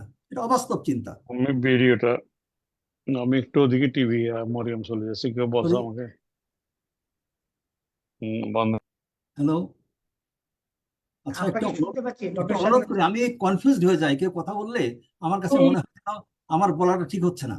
আচ্ছা, তো একটু অনুরোধ করি, আমি আর বেশি নেব না, মাত্র 2-1 মিনিট কথা তো বেশি বলে। এখানে বাংলাদেশের অবস্থানটা বলি একটু একদম সংক্ষেপে। বাংলাদেশ শিপ রিসাইক্লিং এ পৃথিবীতে স্বীকৃত দ্বিতীয় অবস্থানে আছে। আইএমওর কাছে আমরা অত্যন্ত ইতিবাচক অবস্থানে আছি। হংকং কনভেনশন বলি সহ সবকিছুতে আমরা যথেষ্ট উন্নত অবস্থায় আছি। এখন আমাদের কিন্তু উন্নত অবস্থায় নাই যেখানে, সেটা হলো যে এই বিষয়গুলো জানিয়ে অনুসরণ করে আমাদের কার্যক্ষেত্রে একটা চমৎকার একটা কর্মবান্ধব পরিবেশ নিশ্চিত করা, এখানে আমাদের সমস্যা। আমাদের নতুন কোনো আইন কানুনের প্রয়োজন নেই। না হলে আমাদের দেশের প্রায় 150 থেকে 180টা এরকম শিপ রিসাইক্লিং ইয়ার্ড আছে, যার ভিতরে যে কোনো মুহূর্তে প্রায় 50টা শিপইয়ার্ড অ্যাক্টিভ, যে কোনো মুহূর্তে, কারণ জাহাজ সবসময় আসে না, কোনো কোনো গ্যাপ যায়। এখন 23টা যে অলরেডি এর মধ্যে বলা হলো যে 23টা যে গ্রিন সার্টিফাইড এবং 17টা আইএমওতে অফিসিয়ালি অ্যাপ্রুভড বা অথরাইজড। আমাদের অবস্থা অবশ্যই ভালো। এখন আমাদের যেখানে সমস্যা, আমি আর সংক্ষেপে বলি, রিস্ক আইডেন্টিফিকেশন। আমার আমার পেশার কারণে এই শিল্পের এবং আমার গবেষণার কারণে বিশেষ করে এখানে প্রায় যেতে হয়েছে। বিশেষ করে বিদেশিরা আসলে আইএমও থেকে তাদেরকে নিয়ে আমার দিয়ে দেখাতে হয়েছে যে এটা গ্রিন ইন্ডাস্ট্রি। এটাকে যেভাবে ব্লেম করা হয় তা নয়, কারণ বাংলাদেশে প্রতি বছরে 6 মিলিয়ন স্টিল দরকার, তার 80 থেকে 90% আসে এই ইন্ডাস্ট্রি থেকে। এই ইন্ডাস্ট্রি থেকে যদি ইন্ডাস্ট্রি না থাকতো, তাহলে আমাদের যে বিল্ডিং মেটেরিয়াল হিসাবে ইস্পাতের যে প্রয়োজন, তার দাম 10 থেকে 20 গুণ বেড়ে যেত এখন যা আছে। এখন এখন যদি আমরা আমাদের কর্ম অভ্যাস, আমাদের নিবেদিত প্রাণ হওয়া এবং আইন কানুন যেভাবে মেনে চলতে হয় সেইভাবে এখানে কোনো মতেই 33 পেয়ে পাশ করার মানসিকতা নিয়ে এই ইন্ডাস্ট্রি, এটা অত্যন্ত হাইলি ইঞ্জিনিয়ার্ড একটা ইন্ডাস্ট্রি। এখানে এখানে এলিমেন্ট মানে যাদের নিয়ে আমরা কাজ করছি তারা কিন্তু মানুষ, তাদের নিরাপত্তা মানে অনেক বড় বিষয়। এখন এই যে পিপিইর কথা বলি আর যা বলি সবই ঠিক আছে, কিন্তু হেলমেট পরা, গ্লাভস পরা, এখন আমাদের আর একটা সর্বশেষ একটা কথা বলবো, এই অভ্যাসগুলো আমাদের গড়ে তুলতে হবে, এনশিওর করতে হবে। এখন কে মানে না, মেরিটাইম সেফটি অ্যাডমিনিস্ট্রেশনের একজন ছাত্র হিসেবে আমি বলি, সেফটি কালচার গড়ে তোলার জন্য আমি যদি ভাত টেপার মতো না দেখি, আমি যদি সব ভাত টিপতে যাই, আমার সব ইন্ডাস্ট্রি দেখার দরকার নেই। কোথায় কে অন্যায় করছে, ন্যায় করছে, আইন কানুন মানছে কি মানছে না, আমার দেখার কোনো দরকার নেই, কোনো প্রয়োজন নেই। আমি বছরে একটা ইন্সপেকশন করব বা 6 মাসে একটা করব, এবং সেখানে জরিমানা ওই 5-10 হাজার এসব না, একসাথে 20 কোটি টাকা, 50 কোটি টাকা ফাইন। অন্তত কয়েক বছরের জন্য সবাই আইন কানুন মেনে নিরাপত্তা নিশ্চিত করতে উৎসাহিত হবেন, উৎসাহিত হবেন। এবং যখন দেখবে যে এই ইন্ডাস্ট্রি থেকে আমরা বৈদেশিক মুদ্রার সাশ্রয়, প্রায় কমপক্ষে প্রত্যক্ষ বা পরোক্ষভাবে 2 লক্ষ মানুষ এই ইন্ডাস্ট্রিতে কাজ করে, 200টা রিরোলিং মিলের কাঁচামাল এখান থেকে যায় সারা দেশে। শুধু স্টিল না, ফার্নিচার, ইলেকট্রিক গুডস, বইপত্র, কাঠের সবকিছু যায়। কত যায় এক কথায় বলি, 97%। একটা জাহাজের 97% পুনর্চক্রায়িত হয়। এই ইন্ডাস্ট্রি তো অবশ্যই আমাদের জন্য অতি প্রয়োজনীয়। আমরা যদি একটু ওই যে যেটা বললাম যে একটু মেকানিজম এনশিওর করতে হবে, এটাই আমার সর্বশেষ কথা। সবার উদ্দেশ্যে জানি না কথা পৌঁছাবে কিনা, যে কে অন্যায় করছে আমার দেখার দরকার নেই, আমি চোখ বন্ধ করেই থাকবো। কিন্তু যাকে ধরবো, একবার ধরবো, কখন আমি স্টেশনে যাবো কেউ জানবে না। হয়তো তখন ভোর 3:15 যাবো, কেউ জানবে না আমি কখন যাব। কেউ প্রেডিক্ট মানে কেউ আন্দাজও করতে পারবে না কখন যাব। কিন্তু গিয়ে পাওয়া গেলে 50 কোটি টাকা ফাইন, বাস 10 বছরের জন্য। এবং এটা আমার ধারণায় একবার যদি করা হয়, তাহলে এই যে আইন কানুন তো অসংখ্য আইন কানুন হয়ে গেছে। তাই আমি এখানেই শেষ করি। আমি সবার কাছে আন্তরিক ছোট্ট অনুরোধ, আমরা সবাই সচেতন হই।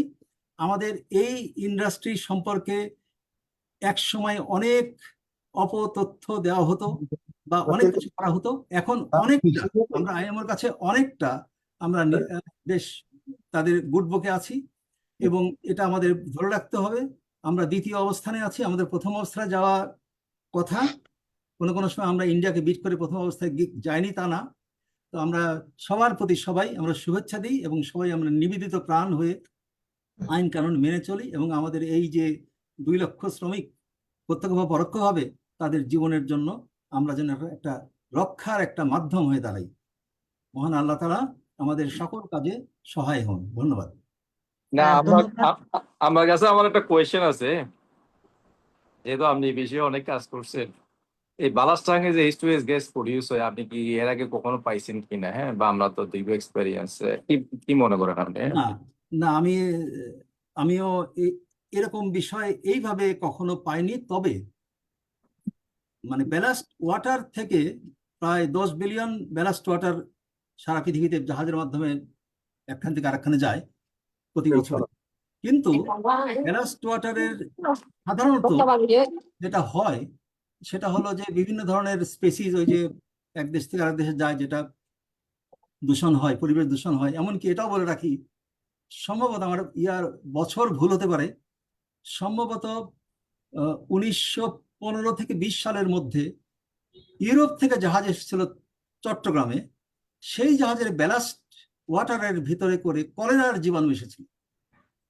এখন H2S গ্যাস অবশ্যই বিপজ্জনক, এটা এরকম কথা না শুনলেও ওই একটা বিষয় বলি, ট্যাঙ্কে সার্টিফিকেট নেওয়া হলো কোনো এক তারিখে, সেটা হয়তো ডিউরেশন থাকলো, কিন্তু প্রতিদিন কয়েক ঘন্টা পর পর ওই ব্যালাস্ট ট্যাঙ্কেই মনিটরিং করাটা বাধ্যতামূলক। সার্টিফিকেট একবার দিয়ে দিলেই এটা হয় না। আসলে না, ওই যে এক্সপ্লোসিভ তো আসলে ওই বালাস্ট ওয়াটার টেস্ট করে না, এটা তো ওয়াটার, মানে এটা একটা নতুন লার্নিং আর কি। মানে ওরা তো ওই যে কার্গো হোল বা যেগুলো আছে এগুলো পেট্রোলিয়াম হোলগুলোতে টেস্ট করা হয়। হ্যাঁ, একটা জিনিস বলবো, এটা এটা আমরা দেখতেছি এমনি, আমরা ওই অনেকগুলো স্যাম্পল নিয়েছি তো, টেস্টিং করতেছি, ও আমরা ফাইন্ডিংস গুলো পাবো। তো হ্যাঁ, বালাস্ট ওয়াটার ওটা এক্সচেঞ্জ সার্টিফিকেটও দিচ্ছে প্রায় 1 বছর হ্যাঁ, 1.5 বছর আগে আর কি। হ্যাঁ। কিন্তু এখানে ওই যে ব্যালাস্ট ওয়াটার হোক আর অন্য ট্যাঙ্কে তেলের হুম, ওই যে স্লাদ যেটা আর কি নির্যাস, হুম, এটা হুম, হুম। থাকুক, কিন্তু এর উপরে তো বাতাস থাকে এবং এর নিচে তরল থাকে। এই সবগুলোই তো টেস্টের আন্ডারে থাকার কথা, এবং কন্টিনিউয়াস, একবার না। এটা কয়েক ঘন্টা গ্যাপে গ্যাপে করে যেতে হবে, মেনটেন করে যেতে হবে। কন্টিনিউয়াস কন্ট্রোল থাকতেই হবে, যেখানে মানুষকে ঢুকাচ্ছি এবং তারা কাজ করবে ওখানে। কাজেই এটা প্রত্যক্ষভাবে না হলেও পরোক্ষভাবে আমাদের দায়িত্বের মধ্যেই।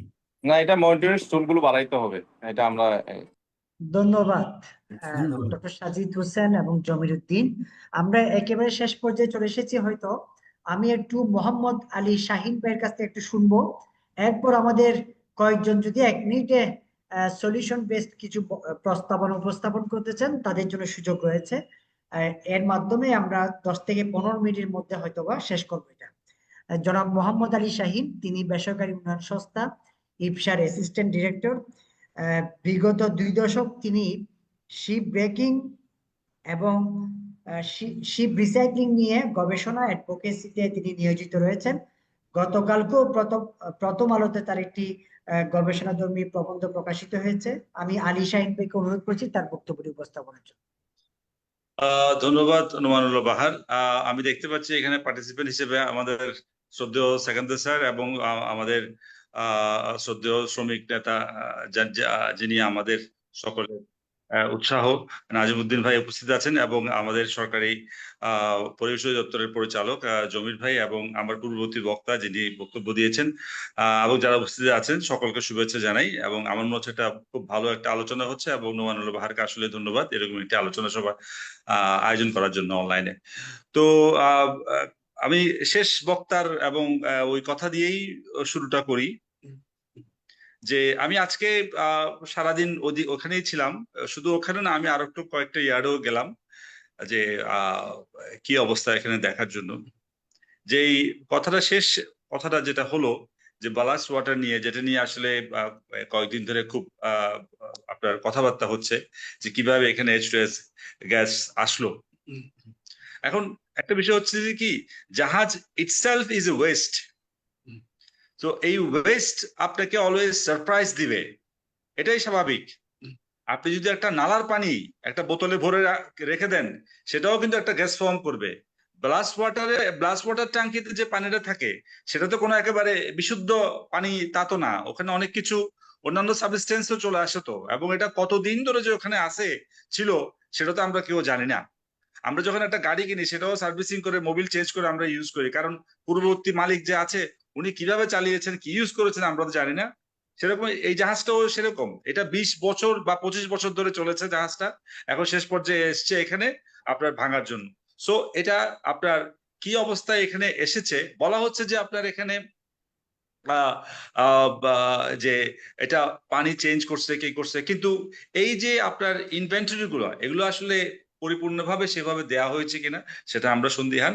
তবে আপনার যে ঘটনাটা ঘটেছে এটা H2S গ্যাসের মাধ্যমেই ঘটেছে বলে এখনো পর্যন্ত আমরা জানি। এবং এটি সেফটি কনসার্নের বিষয়গুলো যদি এখানে বলে থাকি, আপনার সেই জায়গা থেকে যদি আমরা বলি, যারা নন টেকনিক্যাল আমরা যারা আছি তাদের জন্য যদি আমরা এই কথাটা বলে থাকি, এখন ওই ট্যাঙ্কিতে আপনার H2S গ্যাস ছিল নাকি কার্বন মনোক্সাইড ছিল নাকি অ্যামোনিয়া ছিল নাকি অ্যাটমিক কোনো সাবস্টেন্স ছিল, সেটা আমাদের অবশ্যই খুঁজে বের করতে হবে। কিন্তু তার আগে যে প্রশ্নটা থাকে যে এরকম একটা ট্যাঙ্ক যখন আপনি কাটতে যাবেন বা ছিদ্র করতে যাবেন বা কাজ করতে যাবেন, তখন আপনার প্রপার আপনার যে সকল সেফটি মেজারমেন্ট বা প্রিকশন সেগুলো ছিল কিনা, সেটা হচ্ছে এখানে ইম্পর্টেন্ট ব্যাপার। সেটা যদি থাকতো বা প্রস্তুতিটা থাকতো, পূর্ব প্রস্তুতি, তাহলে হয়তো মানুষগুলো এভাবে হইতো না। আপনি খেয়াল করেন এখানে যারা সরকারি এবং যারা অনেকদিন ধরে এই ইস্যুটাকে ডিল করছেন তাদের নিশ্চয়ই মনে থাকবে আপনার এসএন কর্পোরেশনে 2024 একটা ঘটনা ঘটেছে, ওখানেও 6 জন শ্রমিক মারা গেছে। আজ এই ঘটনাতেও অনেকগুলো মানুষ মারা গেছে এবং সংখ্যাটা কিন্তু অনেক, এবং এটি একদিনে সর্বোচ্চ। তো আপনার এই ঘটনাগুলোতে সেফটি অফিসারই মারা গেল, ওইটাতেও সেফটি অফিসার মারা গেল, এটাতেও সেফটি অফিসার মারা গেল। এটাতে আমরা কি বুঝতে পারি? তার মানে আমাদের যারা সেফটি কনসার্ন ওই ইয়ার্ড গুলোতে ফ্যাক্টরি গুলোতে নিয়োজিত আছে তারা ওয়েল ট্রেন না। নয়তো যে সেফটি অফিসার প্রিকশন দেওয়ার কথা, সেফ করার কথা, সেফটি এনশিওর করার কথা, সেই বা কেন মারা গেল? তার মানে আমাদের যে সকল সেফটি অফিসার ওখানে আপনার নিয়োগ করা হচ্ছে, যারা সুপারভাইজরি রোলে যাদেরকে নিয়োগ করা হচ্ছে, ওরা হাইলি টেকনিক্যালি ট্রেন না। কাজ করতে করতে রপ্ত করা এক জিনিস, কিন্তু টেকনিক্যাল বিষয়গুলো বুঝে স্কিল হওয়া আরেক জিনিস।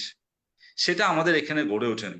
আমাদের শিপ রিসাইক্লিং শিল্পে আপনার কিছু খুব সাহসী কয়েকজন ব্যবসায়ী আছে, খুব সাহসী, ওনারা অনেকগুলো টাকা ইনভলভ করতে পারেন, এঙ্গেজ করতে পারেন, কিন্তু আমাদের সক্ষমতা বেড়ে উঠেছে খুবই মুষ্টিমেয়। কয়েকটি ইয়ার্ড ছাড়া বাকিগুলো আমি বলবো সেই সক্ষমতাতে এখনো যায়নি। আপনি খুব ভালো ইউনিভার্সিটি থেকে পড়ালেখা করে ওখানে ঢুকতে পারেন, কিন্তু কথা হচ্ছে যে আপনি ওই জায়গার ওই কনসার্ন বিষয়টা নিয়ে আপনি স্কিল কিনা, আপনি হাইটেক আপনার সে ট্রেন আছে কিনা, সেটা হচ্ছে এখানে ধর্তব্য। সেগুলো এখানে করা হয়নি। আমাদের এই শিপ রিসাইক্লিং ইন্ডাস্ট্রি শ্রমিকদের ট্রেনিং এর জন্য কোনো ওয়েল ইকুইপড আপনার কোনো ট্রেনিং সেন্টার নাই। একটা শিপ বানাতে ship building is a very sophisticate process.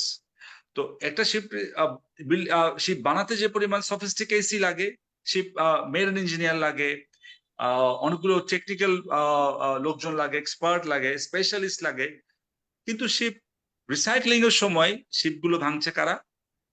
যারা অল্প শিক্ষিত বা অর্ধশিক্ষিত, যাদের কিছু অভিজ্ঞতা আছে কাজে ভাঙা কাটাছেড়া, এবং যারা হয়তো কিছু সামান্য ট্রেনিং পেয়েছে, এবং যাদেরকে সুপারভাইজ করছে তারাও খুব একটা ট্রেন না এবং এ বিষয়ে স্পেশালাইজ না, এবং তারা মিলে এই জাহাজটিকে ভাঙছে। সুতরাং সেম সফিস্টিকেসি এখানে মেনটেন করা হচ্ছে না। তো অ্যাক্সিডেন্ট খুবই আপনার অবভিয়াস, অ্যাক্সিডেন্ট হবেই, এটাই স্বাভাবিক।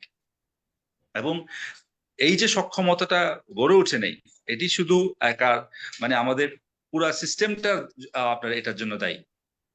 টোটাল আমাদের যে সেফটি চেইন, এই জায়গায় আমাদের একটা বড় গলদ রয়ে গেছে। এখানে রেসপন্সিবল যারাই আছেন সবাই কেউ এখানে দায় এড়াতে পারবে না, এবং দায় এড়ানোটা উচিত না। সবাই নিজ নিজ ভুল ত্রুটি দায়গুলো স্বীকার করে ফেলা উচিত।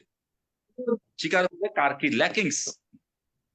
আমরা বেসরকারি লোকজন, শাহিন ভাই, আমি একটু শুনতে চাই, আপনার কি মনে হচ্ছে এই দায়টা অনেক অথরিটি যারা আছে এই সংশ্লিষ্ট ওনারা স্বীকার করছেন, বা এটা কি দামাচাপা দেওয়ার কোন চেষ্টা বা প্রচেষ্টা রয়েছে কিনা? আমি স্পেসিফিক কোনো অথরিটির নাম নিতে চাই না, আমি শুধু এটাই বলতে চাই এই চেইনের সাথে যারা কনসার্ন রেসপন্সিবল আছেন সবাই এটাতে কেউই দায় এড়াতে পারবে না।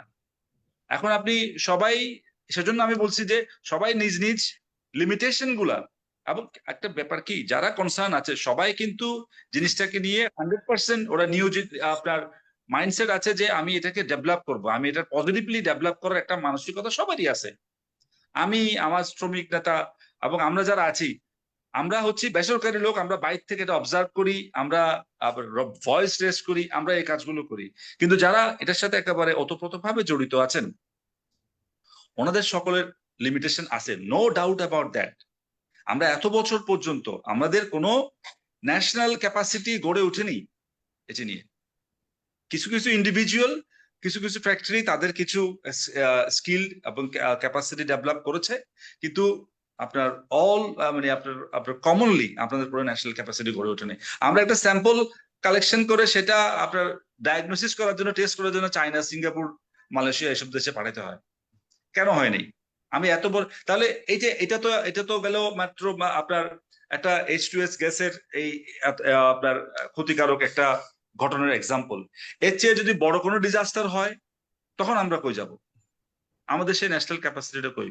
এবং আপনারা অবাক হবেন, সেদিন যদি খোলা দিন থাকতো, ওখানে যদি আশেপাশে যদি আরো শ্রমিক থাকতো, এটা 9 জন না, এটা 90 জন হতো।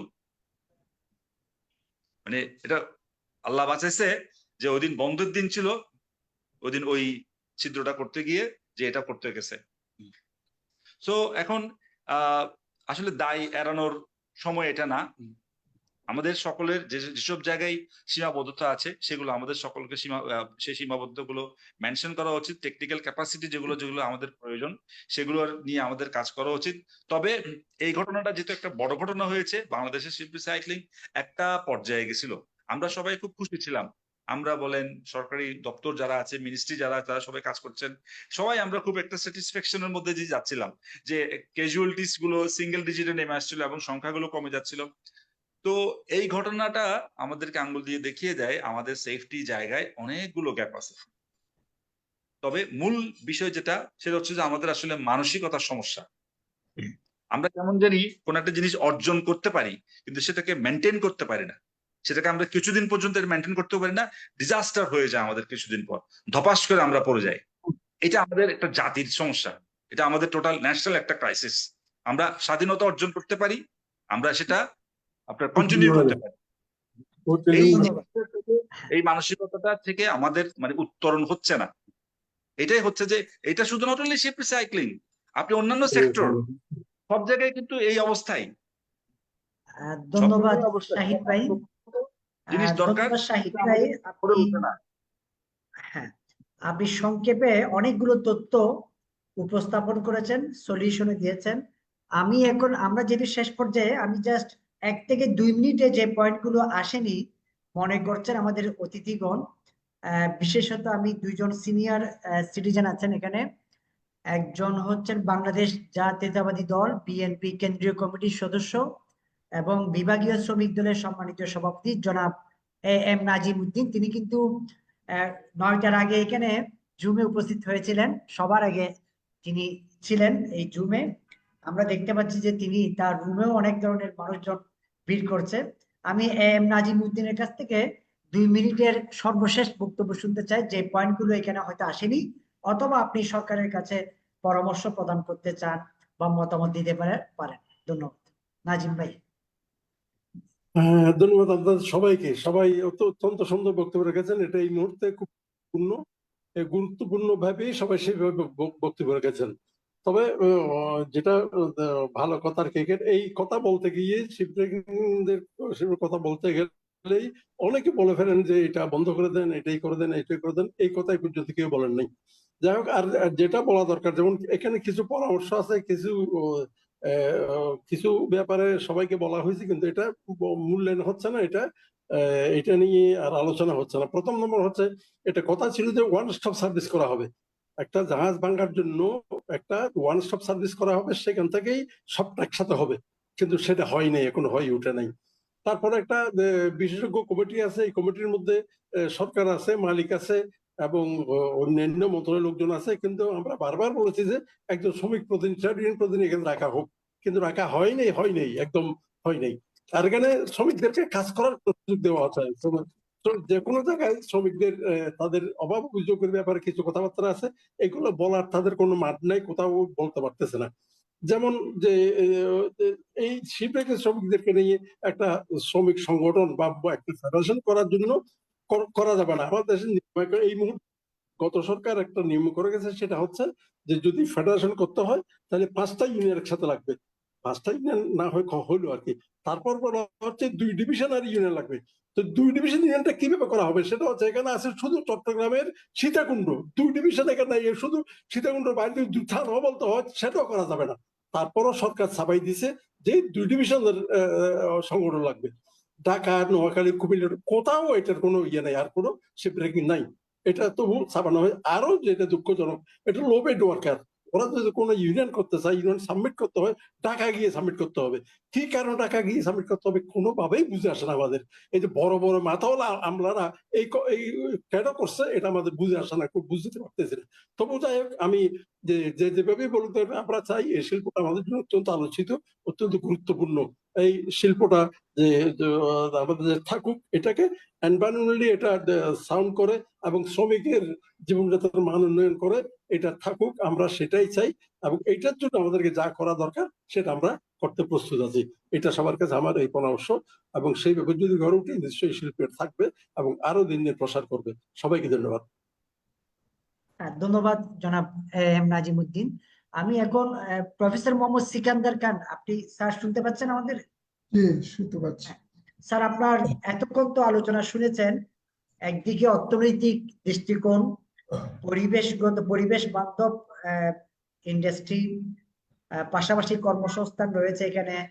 এই ইন্ডাস্ট্রির সামষ্টিক উন্নতিতে আপনার কোনো পরামর্শ যদি প্রদান করেন সর্বশেষ 2 মিনিটে। ধন্যবাদ।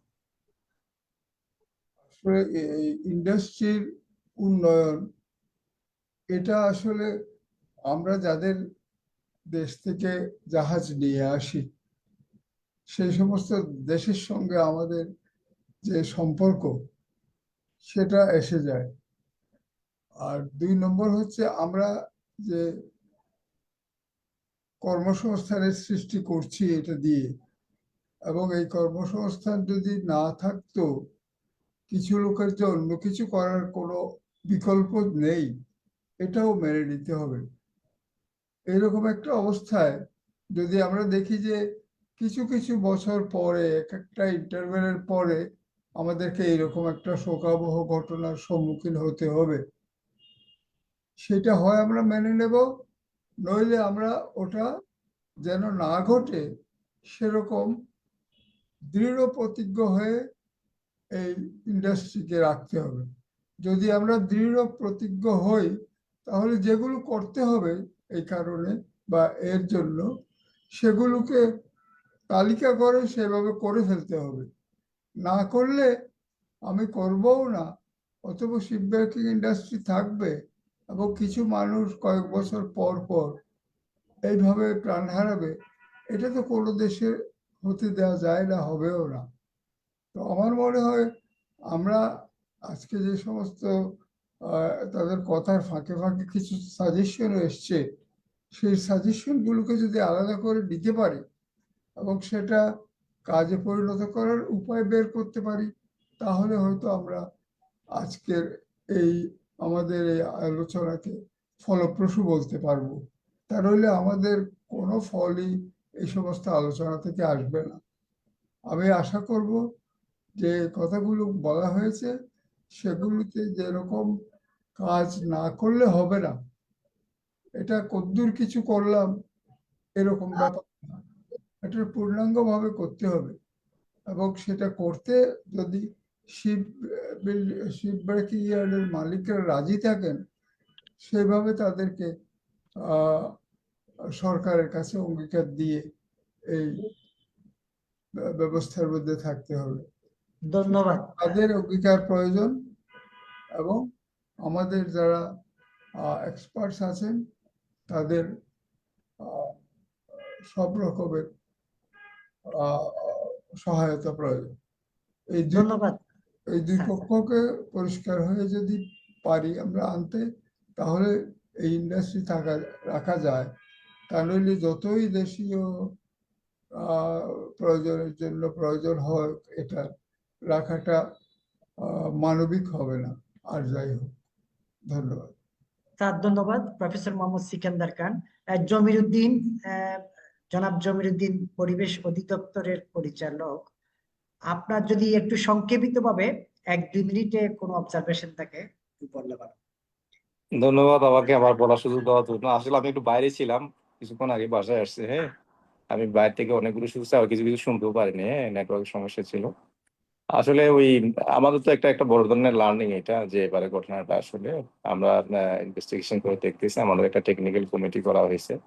আর এখানে শাহিন ভাই যেগুলো বলছে, আসলে আমাদের মোর আসলে টেকনিক্যাল লোক ডেভেলপ করা দরকার। কারণ আমি এই বিষয়টা এরকম না যে আমি ইউরোপ থেকে গিয়ে শিখে আসবো বা আমি জাপান থেকে গিয়ে শিখে আসবো, তার তো এই ধরনের কোনো ইন্ডাস্ট্রি নেই। হ্যাঁ, আমরাই হচ্ছে এটা লিডিং বাংলাদেশে। হ্যাঁ, তো আসলে আমাদের কাজ করতে করতে বাংলাদেশে কিছু অভিজ্ঞতা হয়েছে, বাংলাদেশের অভিজ্ঞতা শেখার জন্য অনেকে আসতেছে, এটুকু কিন্তু মেনে নিতে হবে, সত্য। হ্যাঁ, এই জন্য আসলে আমাদের academic knowledge plus practical knowledge বোধকে কিভাবে একসাথে করে কিভাবে আরো ডেভেলপ করা যায়, এই জন্য মোর ট্রেনিং আসলে অ্যারেঞ্জ করার প্রয়োজন। শুধু আমি কিছু কনস্ট্রাকশন কাজ করলাম, আমার গ্রিন ইয়েট হয়ে গেলো, এটা আমাদের মেন্টালিটি চেঞ্জ করতে হবে, আমাদের নর্মস গুলো চেঞ্জ করতে হবে, আমাদের যে যে কাজের ওয়ার্ক প্লেস যেটা আমাকে এই সরকারি লোকের উপর ডিপেন্ড করে হবে না, আমাকে যারা ওখানে আছে লোক, যারা টেকনিক্যাল সেফটি অফিসার যারা আছে, তাদেরকে ওইরকম ওয়েল ইকুইপড হতে হবে। হ্যাঁ, এবং ওয়ার্ক পারমিট গুলো তারা কি করবে, ওখানে ডেলি বেসিস বা ঘন্টা বেসিস তারা ইস্যু করবে। এই ধরনের আমরা হচ্ছে সিস্টেমের সামনের দিকে যাব, গেলে হয়তো আমাদের এই যে প্রবলেম গুলো সেটা আস্তে আস্তে আরো ডেভেলপ হবে এবং এই শিল্পের সামনে আরো ভবিষ্যৎ আরো ভালো হবে। ধন্যবাদ আমাকে আবার সুযোগ দেওয়ার জন্য। ধন্যবাদ জমিরুদ্দিন। এখন আমি Ali Akbar, senior vice chairman Bangladesh shipping agents association, আপনার যদি 1 থেকে 1.5 মিনিটে কোনো সংক্ষেপিত মতামত থাকে। ধন্যবাদ নমানুল্লাহ বাহার ভাই। এখানে তো অনেক বিজ্ঞজন অনেক কথা বলেছেন, আমার আসলে এত বেশি বলার থাকবে না। আমরা বাংলাদেশ শিপিং এজেন্ট অ্যাসোসিয়েশন হিসাবে কারণ আমরা শিপিং এজেন্ট, প্রত্যক্ষ বা পরোক্ষভাবে এই শিপ রিসাইকেলিং এর সাথে আমরা জড়িত, কারণ এই জাহাজগুলা আমাদের এজেন্সির মাধ্যমে আসে এবং আমরা মোয়া থেকে সবকিছু রেডি করার ব্যাপারে আমরা তো আমি যা মনে করি সংক্ষেপে, ইয়ার্ডের মালিক বা যারা শিপ ব্রেকিংয়ের মালিক, তাদের অনেকে ব্যবসা থাকে না বলে পরিমাণ সেফটি অফিসার বা টেকনিক্যাল হ্যান্ড থাকে না। তো সেই জন্য আমি একটা পরামর্শ দিতে চাই, সেটা হচ্ছে একটা যদি কমিটি বা অ্যাসোসিয়েশনের মতো করা যায়, যে বাংলাদেশে যারা মেরিন প্রকৌশলী আছেন তাদেরকে নিয়ে, যারা এই কাজের সাথে যুক্ত আছেন তাদেরকে নিয়ে যদি একটা অ্যাসোসিয়েশন বা কমিটি করা যায়, তারা এই সব ধরনের জাহাজে যখন এই সেনসিটিভ কাজটা করতে যাবে, যেখানে গ্যাস লিকেজ বা বিস্ফোরণের সম্ভাবনা থাকে বা কোনো একটা ট্যাঙ্কে, ওই সময় যদি ওখান থেকে এক্সপার্ট যারা থাকে তাদেরকে ঘন্টা হিসাবে বা একটা অনারিয়াম দিয়ে যদি তাদেরকে নেওয়া হয়, তাহলে আশা করি এই ধরনের দুর্ঘটনা অনেকটা এড়ানো যাবে। আর বিশ্বের মধ্যে যদি উন্নত ডিটেক্টর থাকে, গ্যাস ডিটেক্টর, সেই ধরনের ডিটেক্টর এখানে ব্যবহার করা যায়। যেটা বলছিলাম যে অনেকের কাছে যেহেতু সবসময় ব্যবসা থাকে না, এটা শুধু আমাদের এই স্ক্র্যাপ ব্যবসাতে না, যে কোনো ব্যবসাতে আমাদের শিপিং দেখা যায় অনেকের সে সবসময় ব্যবসা থাকে না, তাই কোনো অফিসার থাকে না, অভিজ্ঞ কোনো লোকজন থাকে না। হঠাৎ করে কাজ একটা পাইছি, তখন দাঁড় করে বিভিন্ন জায়গা থেকে লোকজনকে রিকোয়েস্ট করে এনে কাজটা করায়। তো এটা তো এত সেন্সিটিভ, এখানে কিন্তু সেফটি অফিসার এবং টেকনিক্যাল নো হাউ যে কর্মকর্তা, এগুলো দরকার। আর যেটা পিপিই, এটা স্ট্রংলি যাতে মেনটেন করে, সেটা আমাদের এই যে সংশ্লিষ্ট অথরিটি সেটা দায়িত্ব নেবেন। এবং সেটা তারা এই যে মাঝে মাঝে আমাদের একজন বলছিলেন যে জটিকা একটা অভিযান চালাবেন, মাঝে মাঝে যে দেখবেন আসলে কি সবকিছু মেনটেন করা হচ্ছে কিনা। ধন্যবাদ। ধন্যবাদ। ধন্যবাদ। আমি শাহিন ভাইয়ের কাছে শুনবো। শাহিন ভাই, এখানে সাহেলে আবিদিন, আপনাকে আমরা দেখতে পাচ্ছি না। কানাডা থেকে একজন পরিবেশ কর্মী, তিলোত্তমা চট্টগ্রামের প্রতিষ্ঠাতা। আপনি কি শুনতে পাচ্ছেন? জি জি জি। শাহেলা আপা, আপনার মাধ্যমে আজকে শেষ করব। একজন পরিবেশ কর্মী হিসেবে সর্বশেষ বক্তব্যটা আপনার থাকবে। আমি এখন শাহিন ভাইকে একটু অনুরোধ করছি, আর কেউ যদি বলার না থাকে, আমার মনে হচ্ছে আর কারো কোনো কিছু পয়েন্ট নেই, আমি শাহিন ভাইকে অনুরোধ করছি তার সর্বশেষ মতামত, পরামর্শ এবং অবজারভেশন বলে আমরা শাহেলা আপার মাধ্যমে শেষ করব। ধন্যবাদ। জনাব আলী শাহিন। Thank you. আগামী 10-12 বছরে প্রায় 15 থেকে 16,000 জাহাজ স্ক্র্যাপ হিসেবে ডিক্লেয়ার হচ্ছে, এবং এগুলো ভাঙার জন্য স্ক্র্যাপ হিসেবে ডিক্লেয়ার হচ্ছে। এখন এগুলো ভাঙার জন্য দেশ আছে বাংলাদেশ, পাকিস্তান, ইন্ডিয়া এবং তুরস্ক। আর যেগুলো আছে ওগুলোর নাম না বললেই চলে। এখন তুরস্ক, ইন্ডিয়া, পাকিস্তান, ওদের এত সক্ষমতা নাই যে এত বিশাল ভলিউমের জাহাজ ওরা রিসাইক্লিং করবে। তার মানে এর একটা বিশাল ভলিউম বাংলাদেশে আসার সম্ভাবনা আছে, যদি বাংলাদেশ আপনার সেই সক্ষমতা দেখাতে পারে যে কমপ্লায়েন্সে বাংলাদেশ উন্নত হচ্ছিল, সেই কমপ্লায়েন্সটা যেন আপনার তার প্রতিদিন প্রমাণিত সত্যের মতো উপস্থাপন করতে পারে। যেটা ঘটনা হলো, এটার মাধ্যমে একটা মেসেজ গেল একটা, যে আমরা সেইটা গ্রিন হলো, আমরা সে জায়গায় এখনো যেতে পারিনি, কারণ পরপর কয়েকটা বড় বড় দুর্ঘটনা। তো এটা আমাদেরকে একটু পিছানে, একটু ব্যাকফুটে নিয়ে যাবে। কিন্তু এই জায়গায় এখন আমাদের থেকে খুব দ্রুত এটা রিকভার করার জন্য আপনার খুব ন্যাশনাল পর্যায় থেকে আপনার উদ্যোগ দরকার, একেবারে ন্যাশনাল টপ লেভেল থেকে উদ্যোগ দরকার। সেই অ্যাসেসমেন্ট গুলো করে আপনার কোথায় কোথায় আমাদের গ্যাপ আছে, গলদ আছে, এবং যে ক্যাপাসিটির বিষয়গুলো বলছি, যে আপনার পরিবেশের যে এনভায়রনমেন্টাল ইস্যু যেগুলো, যে আপনার সিস্টেম গুলো যেগুলো সাইক্লিং আছে ওগুলো অ্যাক্টিভ করা, এবং সেফটি জিনিসটাকে আপনার শুধু ট্রেনিং এ আসলে কিছু হবে না। ট্রেনিং আপনি দিবেন, কিন্তু ট্রেনিংটাকে চর্চার মধ্যে আনতে হবে, মানসিকতা, মাইন্ডসেট চেঞ্জ করতে হবে, মালিকের মানসিকতাও চেঞ্জ করতে হবে। শুধুমাত্র আপনার লাভ চিন্তা করলে হবে না, বেপরোয়া মনোভাব থেকে বের হয়ে এসে একটা মালিকের প্রতিদিন তার ফ্যাক্টরিতে তার যেই আপনার হাইটেক লোকজন থাকবে তাদেরকে নিয়ে উপস্থিত থাকতে হবে। কারণ শিপ রিসাইক্লিং খুব আপনার ডেঞ্জারাস এবং একটা হেভি জব। এখানে এক মুহূর্তের ভুল বা যে কোনো একজনের ভুল আপনার পুরা ইন্ডাস্ট্রির একটা আপনার ক্ষতি সাধন করতে পারে, বিশাল একটা লস হয়ে যেতে পারে। সো এই জিনিসটা মাথায় ঢুকাতে হবে। এই আমাদের সেই অ্যারোগেন্স থেকে বের হয়ে এসে আমাদেরকে বিনয়ী হইতে হবে শ্রমিকদের এবং টোটাল পরিবেশের যে একটা মর্যাদা, যে জাস্টিস, ওইটা প্রদান করার জন্য সেই মানসিকতাটাকে আমাদের এখানে প্রয়োগ করতে হবে। এই মানসিকতা, এই কালচার যতদিন না এখানে রেডি হবে, ততদিন পর্যন্ত আমরা হাজারো ক্যাপাসিটি, হাজারো সাপোর্ট, হাজারো ভয়েস রেস করো, কোনো ফায়দা হবে না। আমরা সবকিছু থাকবে, কিন্তু শুধুমাত্র আমাদের ওই মানসিকতার অভাবে আমাদের যে পজিটিভ মেন্টালিটি, যে আপনার এনশিওর করার, প্র্যাকটিস করার, কালচার ডেভেলপ করার, এটা যতদিন না আসবে ততদিন পর্যন্ত সিস্টেম চেঞ্জ হবে না। সিস্টেম চেঞ্জ করার জন্য নিজেকে চেঞ্জ করতে হবে। সেই নিজেটা কারা কারা, সকল স্টেক হোল্ডারকেই এগুলো ভাবতে হবে এবং ভেবে আমাদের একটা সমাধানে উপনীত হতে হবে। ধন্যবাদ। ধন্যবাদ আলী শাহীন। আমি ডক্টর সাজিদ হোসেন, নৌ প্রকৌশলী, আপনার যদি সর্বশেষ কোনো মন্তব্য থাকে। হ্যাঁ, প্রাক্তন কমান্ড্যান্ট ধন্যবাদ। Bangladesh marine academy. হ্যাঁ, ধন্যবাদ। আমাকে আবারও সংক্ষেপে 1 মিনিটের মধ্যে কোন বিষয়ে বলা যেতে পারে, যে বিষয়ে সবগুলো বিষয়ই প্রায় এখানে সকল বিজ্ঞজনে বলেছেন। আচ্ছা ডক্টর সাজিদ, প্রশিক্ষণের আপনি একটা মন্তব্য করেছেন আপনার প্রথম বক্তব্যে, যে বৃহৎ জরিমানার কথা বলেছেন, 50 কোটি বা 20 কোটি। এখন এটার সাথে শাহীন ভাই অথবা আকবর ভাই কেমন এটার সাথে একমত কিনা, বা কতটুকু এটা ইফেক্টিভ হবে মনে করেন হ্যাঁ, এই ধরনের? যেটা বলেছি যে আপনার এক্সাম্পল থেকে না, পানিশমেন্ট আমি শাহীন ভাই থেকে শুনতে যাচ্ছি, আপনার উনি হয়তো আচ্ছা, ছিলেন।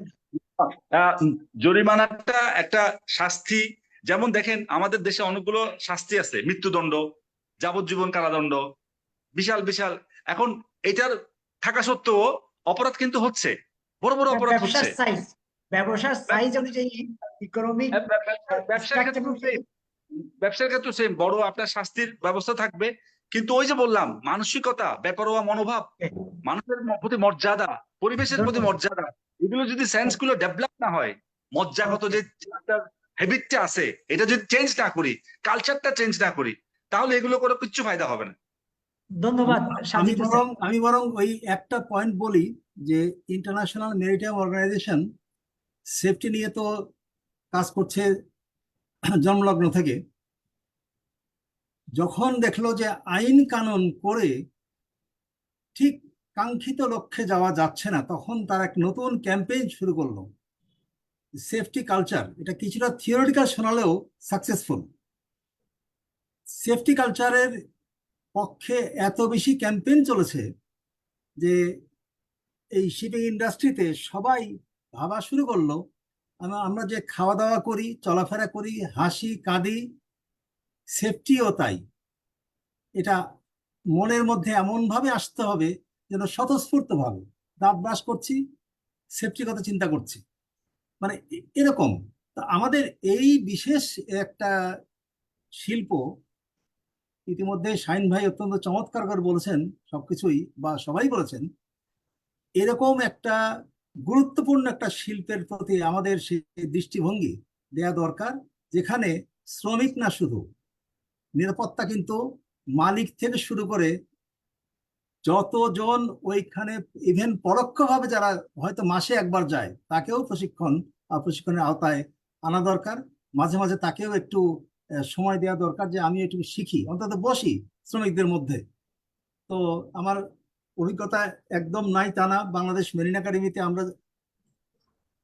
এই এই সংক্রান্ত প্রকল্পের আওতায় অনেকগুলো ব্যাচের প্রশিক্ষণ দিয়েছি আমরা। সেখানে আমরা বিশেষ করে আমিও যেতাম, ওই যখনই দেখতাম যে সিনিয়র লেভেলের, ম্যানেজমেন্ট লেভেলের যারা আসে, তাদেরকে বোঝাতাম যে আপনাদের এই যে শ্রমিকদের সঙ্গে আসলেন, তারা কিন্তু উৎসাহ পায়, আপনারাও শিখলেন, তারাও শিখলো, যে এটাও জানলেন তারা কি শিখলো। কাজেই প্রশিক্ষণের কথা যারা যারা বলেছেন, প্রশিক্ষণের কোনো বিকল্প নেই।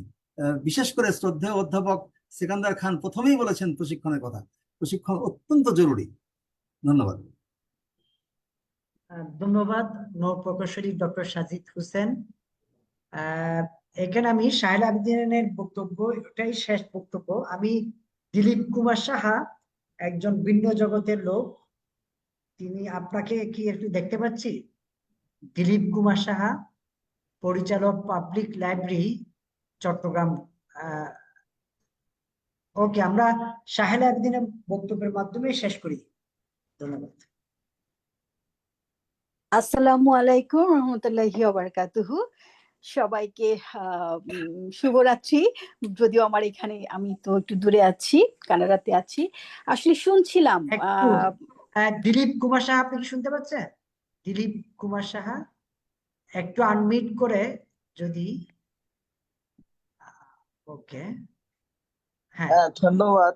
আপনাকে ধন্যবাদ। যেহেতু আমরা সাহেলা আপার বক্তব্যের মাধ্যমে শেষ হচ্ছে, একজন পরিবেশ কর্মী, আপনাকে ধন্যবাদ। আপনার পরিচয়টা একটু সবাইকে দিলে ভালো হয়।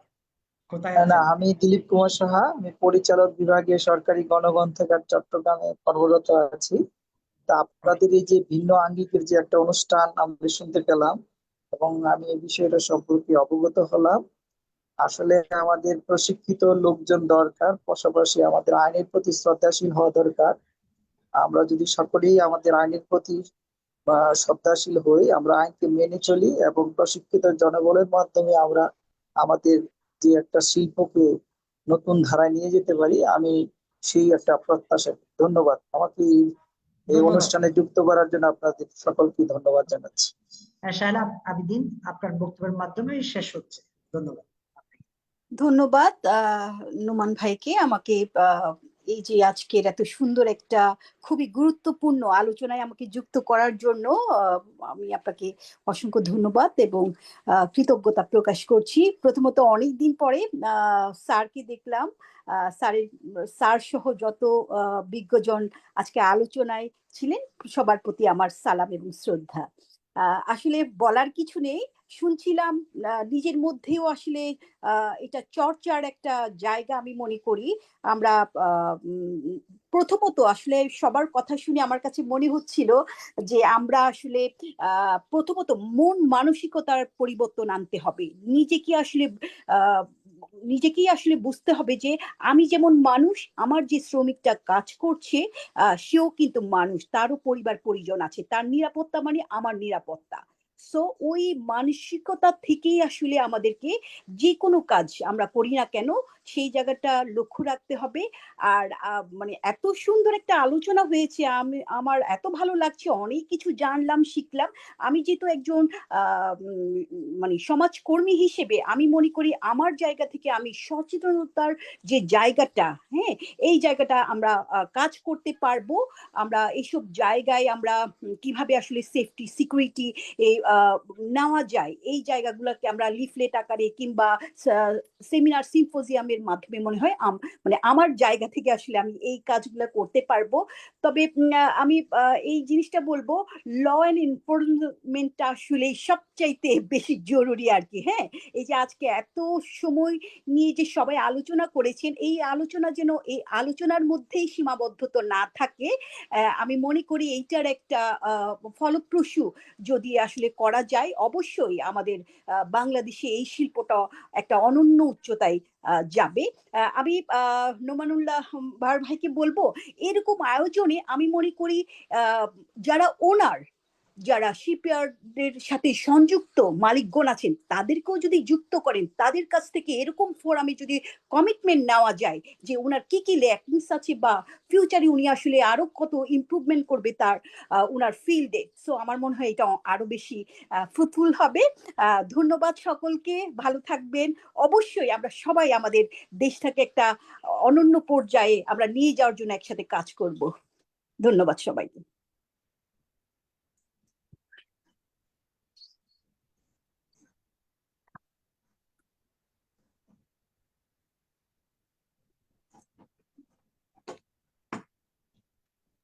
নোমান ভাই, আপনি আনমিউট করেন। শুনতে পারিনি নোমান ভাই। দুঃখিত, সরি। আমি সবশেষে ধন্যবাদ জানাই প্রফেসর মোহাম্মদ সিকান্দার খান, জনাব এম নাজিমুদ্দিন, নৌ প্রকৌশলী ডক্টর সাজিদ হোসেন, আরো যারা যুক্ত ছিলেন এবং যারা ফেসবুক লাইভে, ইউটিউব থেকে আমাদের এই লাইভটি দেখেছেন, সবাইকে ধন্যবাদ জানাই। আমরা আশা করব বাংলাদেশে এই শিপ রিসাইক্লিং ইন্ডাস্ট্রি অর্থনীতিতে যেভাবে অবদান রেখেছে, বিশেষত কর্মসংস্থান, সেই কর্মসংস্থানটি সৌবন কর্মসংস্থানের সম্প্রসারণ ঘটুক, সেই প্রত্যাশা আমাদের থাকলো। এবং সেই ব্যাপারে আমাদের সরকারের কাছ থেকে, যারা সংশ্লিষ্ট দপ্তর, তাদের কাছ থেকে আমরা দায়বদ্ধ বা সুনির্দিষ্ট পদক্ষেপ চাই আজকের এই ওয়েবিনার থেকে।